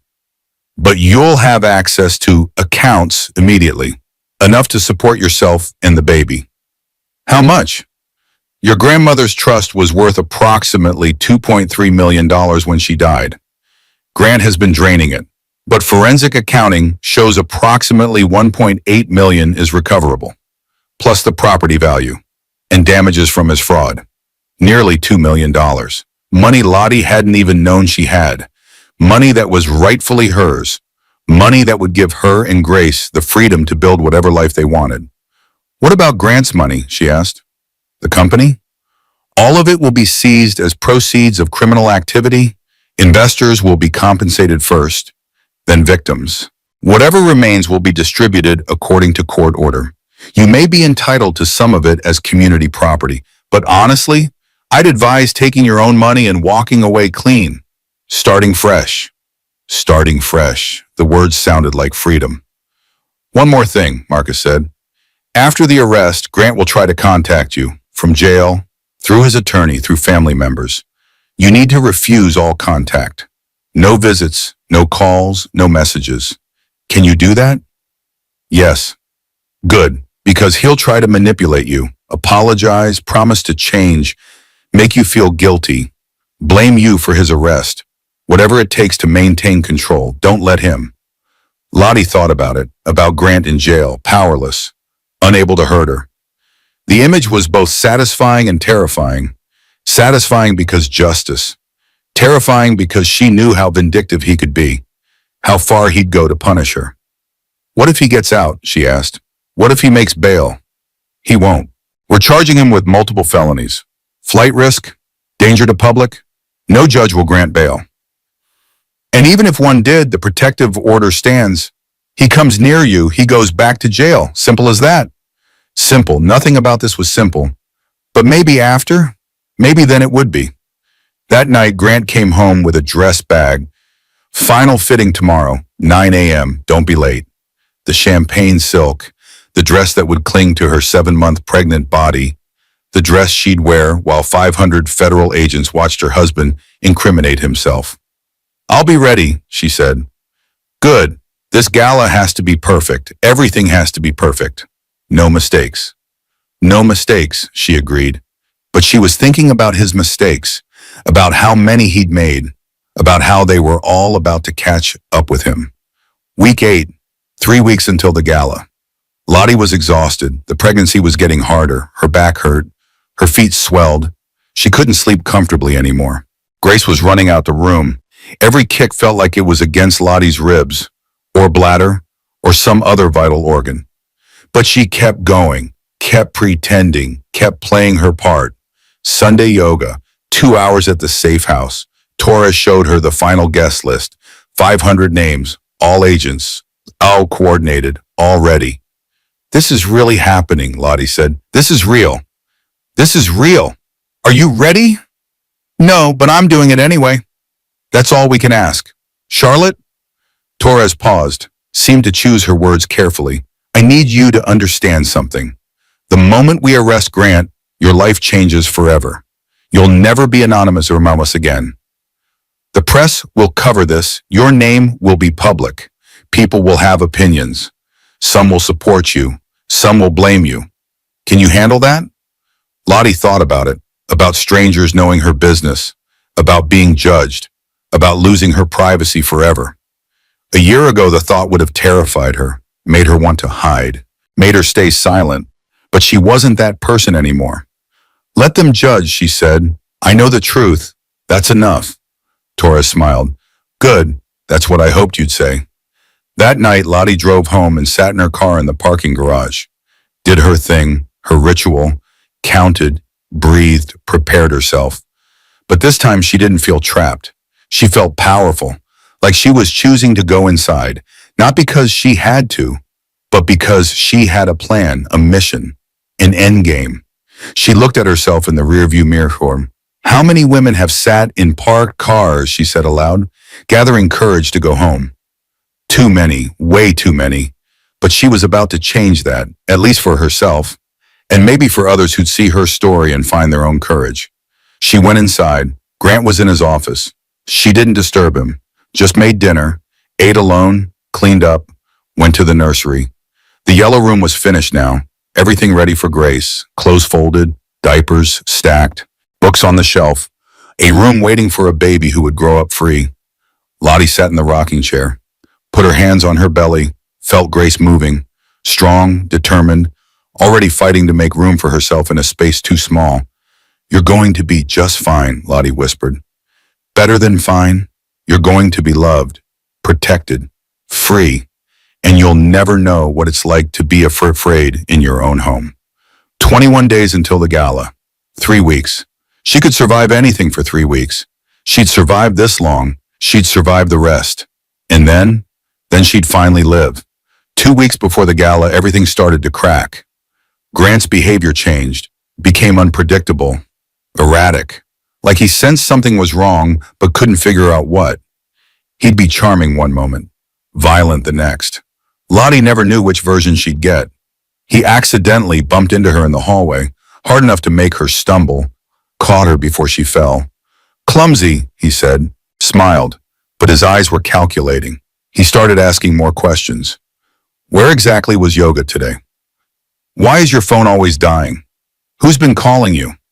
Each question made her heart race, but she prepared for this, had answers ready, stayed calm, gave him nothing to latch onto. Then on a Thursday morning, 11 days before the gala, he found her hospital bag. She'd packed it secretly, hidden it in the back of the guest room closet, the closet he never opened. Except he did, that morning, and found it. She woke up to him standing in the bedroom doorway holding the bag. His face was terrifying. Not angry, worse, blank, emotionless, like looking at a stranger. What is this? His voice was too quiet. She sat up slowly, 8 months pregnant now, moving carefully. A hospital bag, for when I go into labor. Why is it packed now? You're not due for another month. The doctor said to have it ready in case the baby comes early. He walked toward the bed, set the bag down, unzipped it slowly, started pulling things out. Clothes, toiletries, phone charger, then the manila envelope. Her heart stopped. Inside were copies of documents she'd made, bank statements, property deeds, things she shouldn't have had access to, things Torres needed, things that would reveal everything. Grant opened the envelope, pulled out the papers. She watched his face as he realized what he was looking at. "What is this?" he said again. But different now, dangerous. Her mind raced. Spin it, deflect, lie. "I don't know, I must have grabbed the wrong envelope when I was cleaning your office.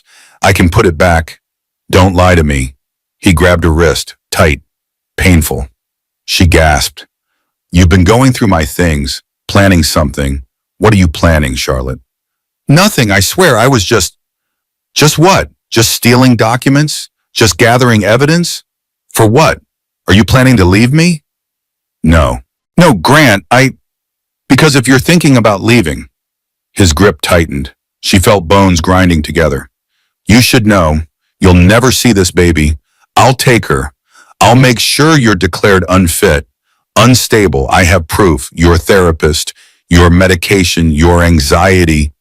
No court will give you custody." She stayed silent. Survival mode. Let him talk. Let him threaten. Don't react.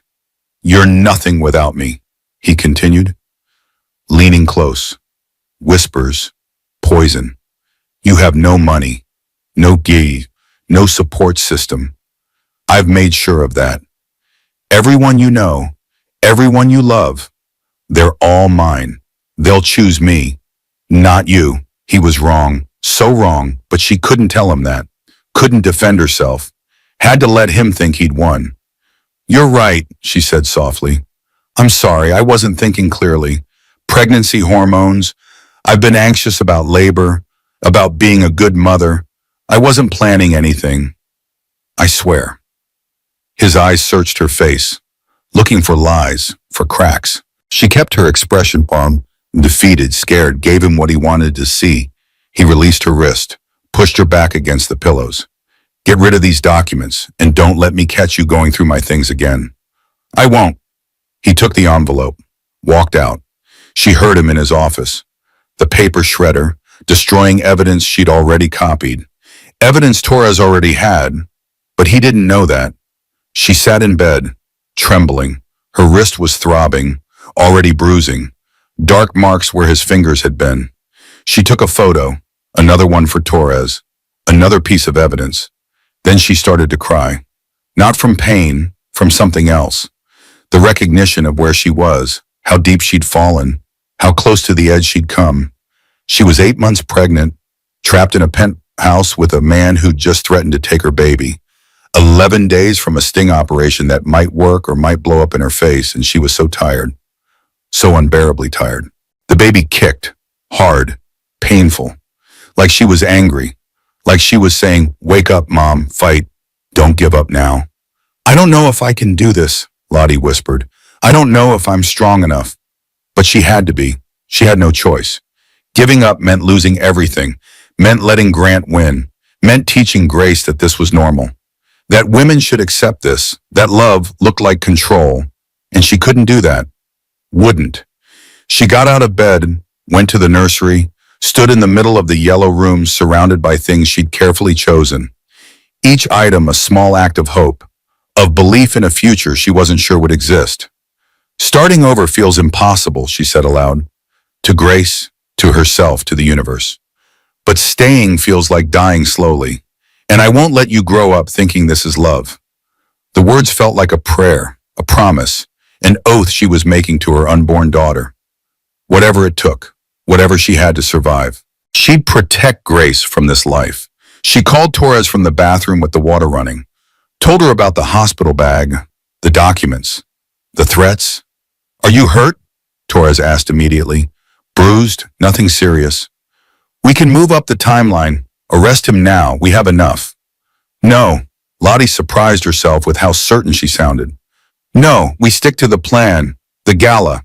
I want him exposed. I want everyone to see. I want him to have no way to deny it, no way to explain it away, no way to play the victim. Lottie, he's escalating. He grabbed you, threatened you. That's assault. I know, but 10 more days. I can survive 10 more days. And then he's done. Completely done. No bail, no mercy, no second chances. Torres was quiet for a long moment. All right, but we're increasing surveillance. Agent Marshall will be outside your building 24/7. You have the panic button? Yes, in my jewelry box, disguised as a bracelet. Good, wear it. From now until the gala, you press that button and we come. Warrant or no warrant, legal or not, we come. Understood? Understood. And Lottie, what you said about starting over, I heard that. Hold on to it, because you're almost there. Almost free. Almost. 10 more days, 240 hours, 14,400 minutes. She could count it down, survive it, get through it. That night, Grant came home with flowers, apology flowers. He did this sometimes. Hurt her, then apologized with gifts. Made her feel crazy for being afraid of him when he could be so charming, so thoughtful, so loving. I'm sorry about this morning, he said. Genuine, warm, like he actually meant it. I've been stressed about the gala, taking it out on you. That's not fair. It's okay. It's not okay. You're my wife, pregnant with my daughter. I should be taking care of you. Not, he trailed off, didn't finish, didn't acknowledge what he'd done. He made dinner. They ate together. Talked about the baby, about names again. He changed his mind about family names. Said Grace was fine, perfect even. Lottie's grandmother would have been proud. It was disorienting. This version of Grant. Kind, attentive. Almost like the man she'd married, or thought she'd married, before she realized that man had never existed. Had been a carefully crafted performance designed to lure her in, to make her feel safe before the trap closed. After dinner, he wanted sex. She went through the motions. Let him touch her awkward, pregnant body. Let him take what he wanted. Hated every second, but played her part. Afterward, he held her, stroked her hair. I love you, Charlotte. You know that, right? Everything I do is because I love you. If this was love, she wanted no part of it, but she nodded against his chest, made agreeable sounds, counted the seconds until he fell asleep and she could escape to the bathroom. When his breathing evened out, she got up carefully, went to her sanctuary, sat on the cold tile floor, let herself fall apart for 10 minutes, cried silently, gasped for air, pressed her fist to her mouth to muffle the sounds. Then she pulled herself together, washed her face, fixed her hair, looked at her reflection. She looked tired, worn down, but not broken. Not yet. 10 more days. She could do this, had to do this, for Grace, for herself, for every other woman who'd sat on a bathroom floor at midnight, wondering if this was all life had to offer. The answer was no. Life had more, better, different. She just had to survive long enough to see it. She went back to bed. Grant's arm came around her automatically, possessive even in sleep. She lay there staring at the ceiling, counting recessed lights. 16. Always 16, but not for much longer. Soon she'd be in a different room, different ceiling, different life. Without Grant, without fear, without constantly calculating how to survive the next conversation. The thought kept her going through the longest night of her life. When morning came, she was exhausted, hadn't slept, but she got up anyway, made breakfast, acted normal, played her part. 9 more days until the gala. She marked it on her mental calendar, crossed off another day survived, another victory, however small. Grant left for work. She had Sunday yoga, but first she had to get through Saturday, an entire day at home with nothing to do but pretend, but think, but count down the hours. She cleaned, reorganized the nursery for the 4th time, folded and refolded baby clothes, did everything she could to stay busy, to not think, to not let fear consume her. Her phone rang. Vivian, how are you holding up? Viv asked. I'm okay. Lottie, come on, don't do that with me. How are you really? I'm terrified and exhausted, and so close to the end I can almost taste it, but also worried that something will go wrong, that he'll figure it out, that the plan will fail. It won't fail. Torres is the best. And you're stronger than you think. I don't feel strong. I feel like I'm barely holding it together. That's what strength looks like sometimes. Holding together when falling apart would be easier. You're doing that every single day. That's heroic. Heroic. The word felt wrong. Heroes were brave, fearless, confident. She was none of those things. She was just desperate, surviving, doing what she had to do because the alternative was worse. But maybe that was enough. Maybe heroism wasn't about being fearless. Maybe it was about being terrified and fighting anyway. 9 more days, Lottie said. 9 more days. You've got this.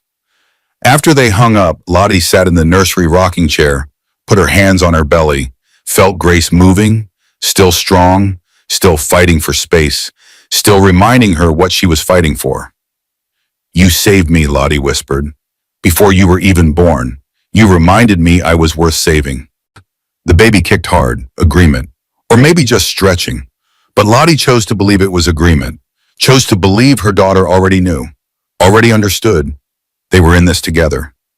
Mother and daughter, survivor and future, past and hope. 9 more days until freedom. 9 more days until the truth came out.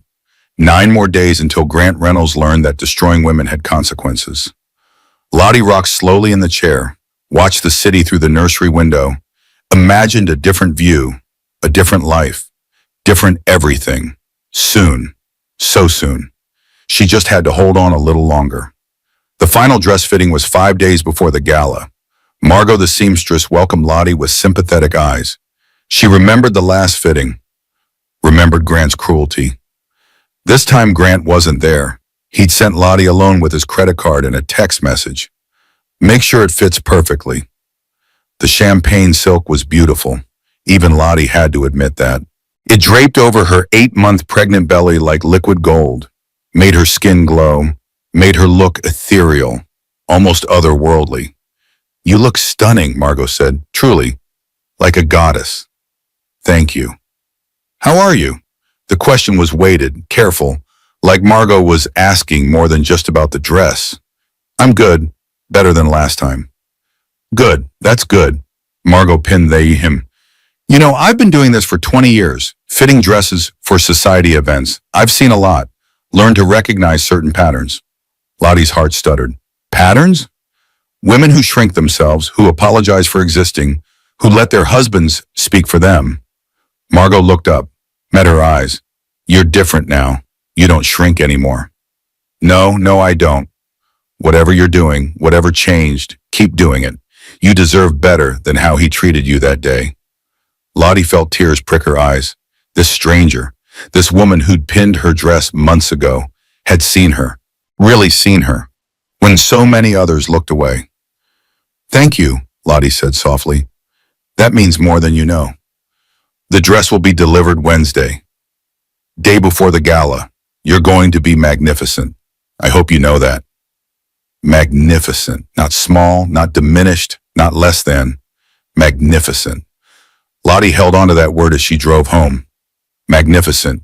She was going to walk into that gala and be magnificent, while her husband's world crumbled around him. 4 days before the gala, Grant started to unravel.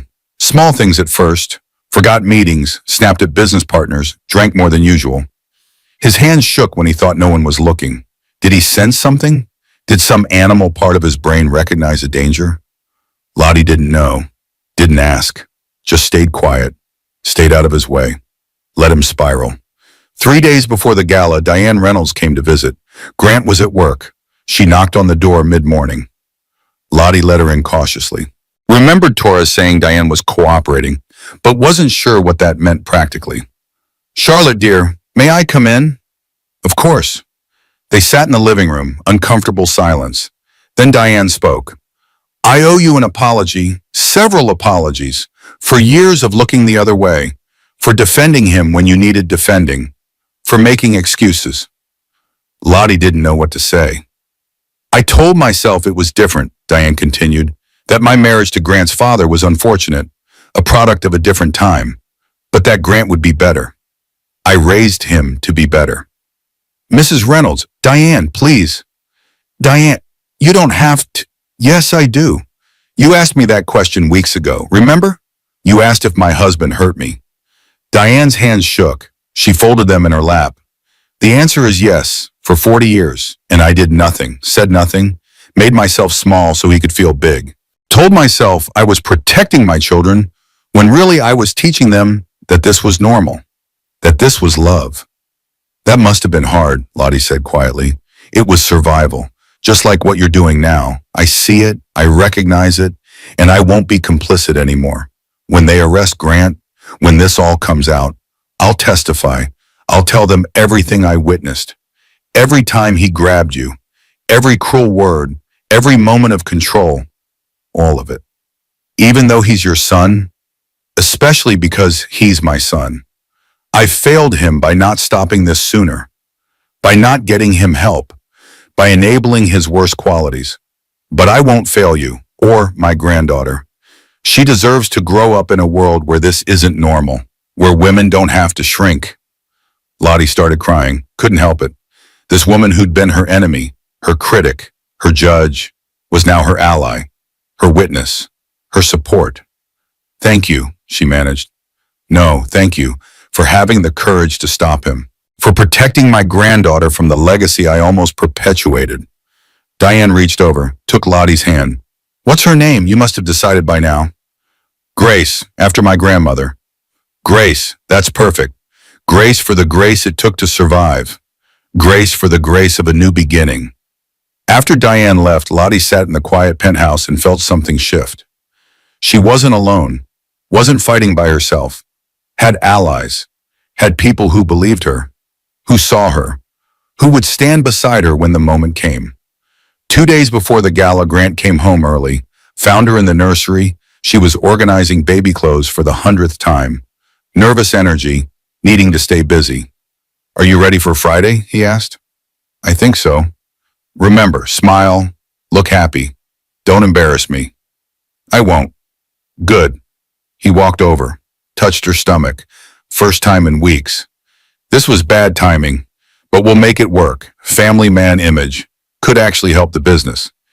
He was talking about Grace like she was a prop, a photo opportunity, not a person, not his daughter, just another tool for his image. Right, Lottie said, kept her voice neutral. After the baby comes, we'll get you back in shape. Personal trainer, nutritionist, I want my wife back. His wife, like she was a possession that had been temporarily damaged and needed restoration. Not a human growing a human. Not a woman who'd carried his child for 9 months. Whatever you think is best, she said. The words tasted like ash. He kissed her forehead, left the nursery. She stayed there, counted to 100, breathed one more day after today, then the gala, then freedom. The next day passed in a blur, last-minute preparations. Grant was obsessive. Everything had to be perfect. The seating chart, the menu, the music, the schedule. He reviewed it all a dozen times, changed details, second-guessed decisions, drove the event planners crazy. Lottie stayed quiet, let him spiral. Knew something none of them knew, that this gala wasn't what he thought it was, that his perfect event was actually a perfectly constructed trap. That night she couldn't sleep, lay awake running through the plan, everything she had to do, everything that could go wrong, every contingency Torres had prepared for. The necklace would be delivered tomorrow morning. Agent Winters disguised as a jewelry courier. Lottie would wear it all day, get used to it, practice pressing the panic button, make sure everything worked. The dress would arrive tomorrow afternoon. She'd hang it in the closet, pretend to be excited, play the role of the eager wife. And then Friday, the gala, 500 federal agents.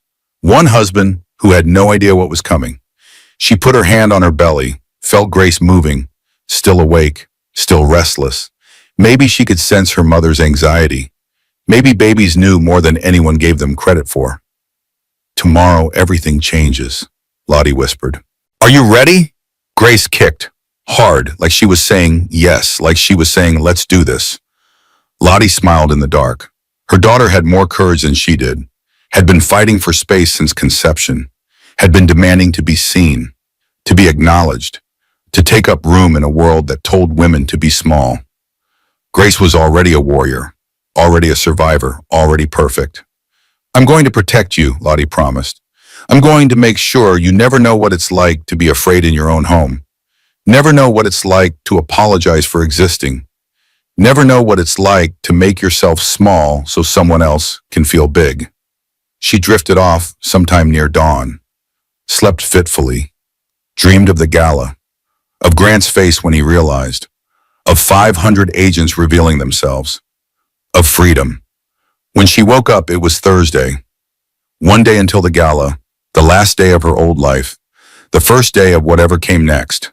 She got up, made breakfast, went through the motions, and waited for the necklace to arrive, for the dress to be delivered, for the final pieces to fall into place.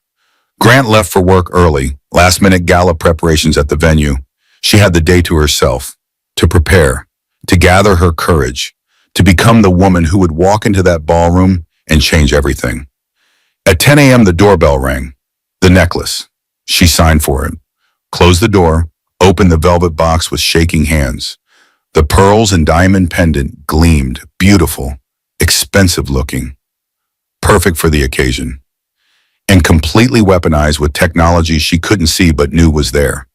She put it on, adjusted it in the mirror, felt the weight of it, not just the physical weight, the weight of what it represented, evidence, protection, power. She practiced pressing the clasp 3 times, fast, deliberate, the panic signal. Nothing happened, of course. It wasn't activated yet, but tomorrow it would be. Tomorrow that panic button would be her lifeline. At 3 p.m. the dress arrived. She hung it carefully into the closet, champagne silk gleaming in the afternoon light, a beautiful cage, a gorgeous trap. Tomorrow she'd put it on. Walk into that ballroom on Grant's arm, play the part of the dutiful wife one last time, and then she'd watch his world burn. She was ready as she'd ever be. 8 months pregnant, terrified, determined, magnificent. Tomorrow the performance of a lifetime. Tomorrow justice. Tomorrow freedom. Tonight she just had to survive one more dinner, one more night, one more morning.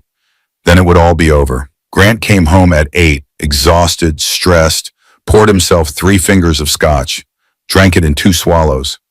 Everything's ready, he said. Tomorrow's going to be perfect. My crowning achievement. 20 years, 500 guests, the most important night of my life. He had no idea how right he was. It would be the most important night of his life, just not in the way he thought. I'm proud of you, Lottie said, played her part. You've worked so hard for this. Yes, I have, and you'll be there, by my side, looking beautiful, being perfect, not ruining anything. I won't ruin anything, she promised. And she meant it. She wouldn't ruin his gala. The FBI would do that. 500 federal agents would do that. Justice would do that. She was just going to stand there and watch. That night, she lay in bed next to Grant for the last time. She didn't know it was the last time, but she felt it somehow, felt the finality, the ending. Tomorrow she'd sleep somewhere else, somewhere safe, somewhere he couldn't reach her, somewhere she could finally breathe. She closed her eyes, thought about Margot the seamstress, about her words. You're going to be magnificent. Yes, she was. Tomorrow she'd be magnificent. Tomorrow she'd be brave. Tomorrow she'd be free. Tomorrow she'd watch Grant Reynolds learn that destroying women had consequences. That control was an illusion. That karma was real. Tomorrow everything would change. She fell asleep counting down. Hours, minutes, seconds, until the gala, until the truth, until freedom. One more night. She could survive one more night. She'd survived everything else. She'd survived this too. Lottie woke at 6 a.m. Grant was singing in the shower, cheerful, excited, completely oblivious to what was coming. By 3 p.m. she was ready, hair swept up, makeup flawless, the necklace with its hidden camera around her throat, the champagne silk dress draped perfectly over her 8-month belly. She looked magnificent. Grant adjusted the necklace, didn't realize he was touching a federal recording device. Perfect. Don't ruin this, Charlotte. I won't ruin it, she promised, and meant it completely. The car pulled up to the Riverside Hotel, red carpet, cameras flashing, Grant's hand possessive on her back. They walked inside together, his grip tightening with each step. The ballroom doors opened. 500 guests, music, laughter, the perfect party, except every single person was FBI. Agent Torres disguised as a tech CEO, Detective Marshall as a city councilman, Agent Winters as a fashion designer. 500 federal agents, all watching, waiting. Grant had no idea. He smiled, waved, accepted congratulations from strangers he'd never met, never noticed something was wrong. Lottie saw Vivian across the room. Real, solid. Their eyes met. You're not alone. Dinner. Grant's speech about vision and innovation and success. Every word a lie. 500 agents documenting everything. Then dancing. Grant pulled her onto the floor. His grip was iron. Smile plastered for cameras. He leaned close. Whispered, I know about Marcus Doyle. I know about the FBI. Did you really think you could outsmart me? Her blood froze. He knew. Tonight there's going to be an accident, he continued, voice deadly. You're going to fall. Pregnancy complications. So tragic. And I'll be the grieving widower with full control of your estate and our child. She tried to pull away. His grip tightened. Bruising. You made me do this. You forced my hand. His hand moved to her waist, pressed hard, where the baby was. Grace kicked frantically. Grant, please. The baby. Collateral damage. She reached for the panic button, but Grant was faster. He ripped the necklace from her throat. Pearls scattered across marble. The sound echoed. People stopped, turned. His mask dropped completely. You think you're clever? He shook her. Hard, violent. Her head snapped back. You think these people will save you? He shook her again, harder.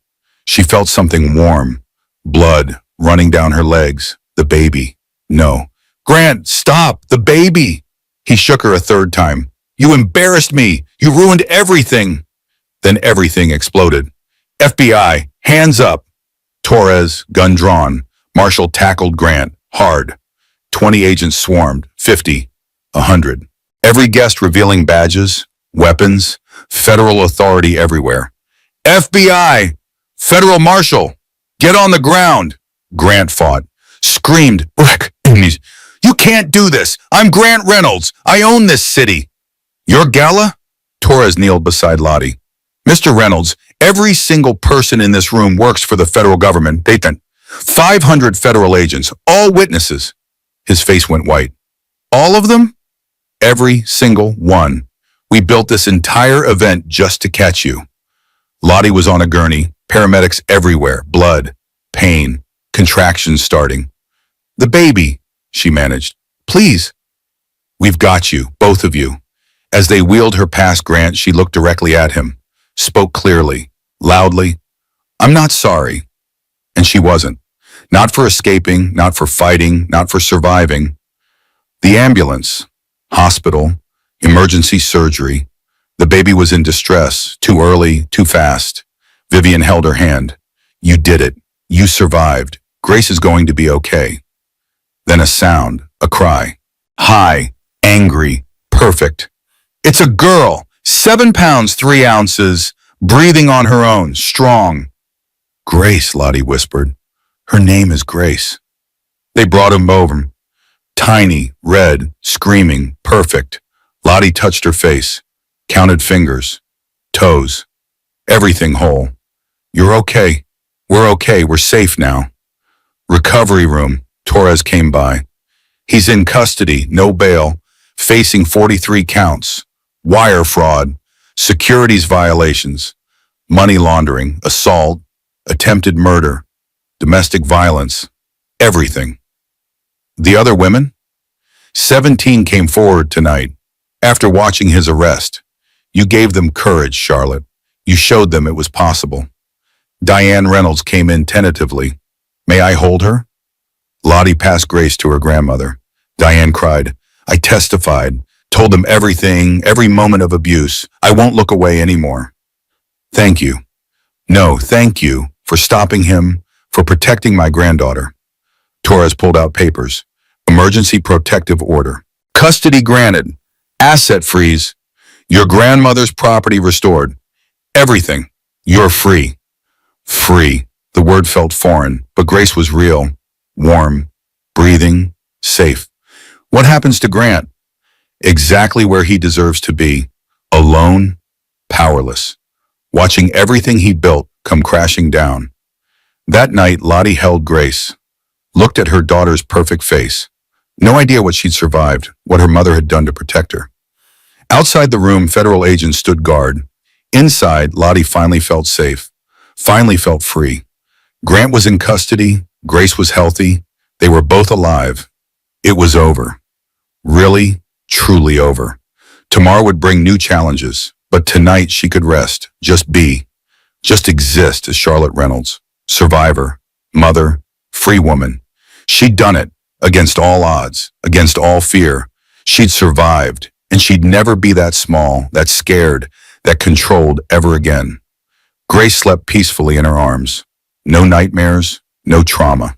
Just a baby who would grow up knowing only safety and love. And somewhere in a federal holding cell, Grant Reynolds sat alone.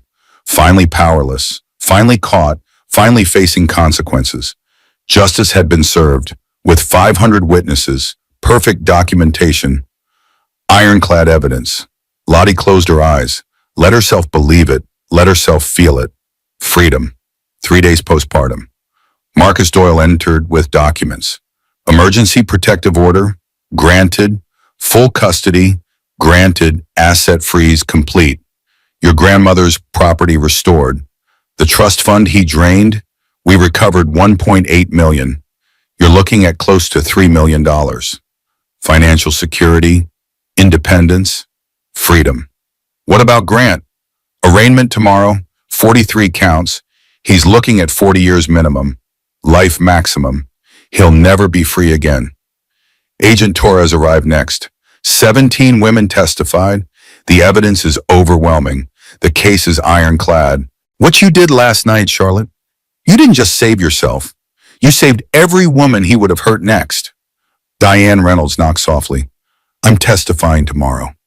Everything I witnessed, every incident, all of it. Even though he's your son? Especially because he's my son. Grace is going to grow up knowing that family doesn't protect abusers. That love means speaking truth even when it's hard. Lottie held Grace, thought about Dr. Bradshaw's question from months ago. What would you tell your daughter? Now she knew. She'd tell Grace to trust her instincts, to believe herself when something felt wrong, to value her own life above anyone's expectations, that her mother had been scared too, but fought anyway, for both of them. I finally understood, Lottie whispered to Grace. I hadn't been weak for staying. I'd been strategic. Every day I survived was a day I gathered evidence. Every smile I faked was armor. I'd been planning my escape all along. I just hadn't known it yet. 6 months later, a different apartment, smaller, warmer, actually hers. Grace crawled across the floor. 6 months old, perfect, happy, safe. Vivian visited. You look different. Happy, actually happy. I'm happy, really, genuinely happy. The trial had been 3 months ago. Lottie had testified, faced Grant's attorney, refused to be broken, guilty on all counts, 40 years to life, no parole for 30 years. She hadn't felt victorious. She'd felt lighter, like she'd been carrying his shame, and finally put it down. It was never hers to carry. What's next? Viv asked. Work. I start back at the nonprofit next month, leading a new program, advocacy for pregnant domestic violence survivors, helping other women in situations like mine. Grace knocked over blocks, laughed, pure joy, no trauma, no fear, just a happy baby who'd never known anything but safety and love. That afternoon, a letter arrived. Grant's final appeal had been denied. The conviction stood. It was over. Really, truly, finally over. Lottie called Vivian. The appeal was denied. He's in prison for the rest of his life. How do you feel? Lighter, like I've been carrying his shame my whole marriage, and I finally put it down. It was never mine to carry. That night, Lottie looked at herself in the mirror. Really looked. She looked older, tired, but also stronger. I survived, she told her reflection. I protected my daughter. I stopped a predator. I changed my life. I did that. Me. She thought about the women she'd help at the nonprofit, the ones who'd call desperate, scared. She'd tell them escape was possible, show them proof, be living evidence. She'd tell them about grace, about fighting for your daughter, about finding strength you didn't know you had. She'd tell them about 500 FBI agents, about justice served publicly, about a man who thought he was untouchable, learning he was wrong. She'd tell them about freedom, about waking up without fear, making decisions without asking permission, existing without constantly calculating safety. She'd tell them it was possible, hard, terrifying, exhausting, but possible, and they'd believe her because she'd lived it, survived it, made it to the other side. She was Charlotte Reynolds, survivor, mother, advocate, free woman, strong woman, and somewhere in a federal prison, Grant Reynolds sat in a cell, alone, powerless, forgotten, exactly as he deserved. Lottie climbed into bed, closed her eyes, slept deeply, peacefully, without counting lights or jumping at sounds or wondering if she'd survive. She'd already survived. The hard part was over. Now came the beautiful part. Living. Tomorrow she'd wake up, care for Grace, start planning for work, build her new life brick by brick. Tomorrow was full of possibility, hope, freedom. Tomorrow was hers. She'd made it, against all odds, against all fear. She'd made it, and she'd never be that small, that scared, that controlled, ever again. This was her life now, her choices, her future, her freedom. And it was beautiful.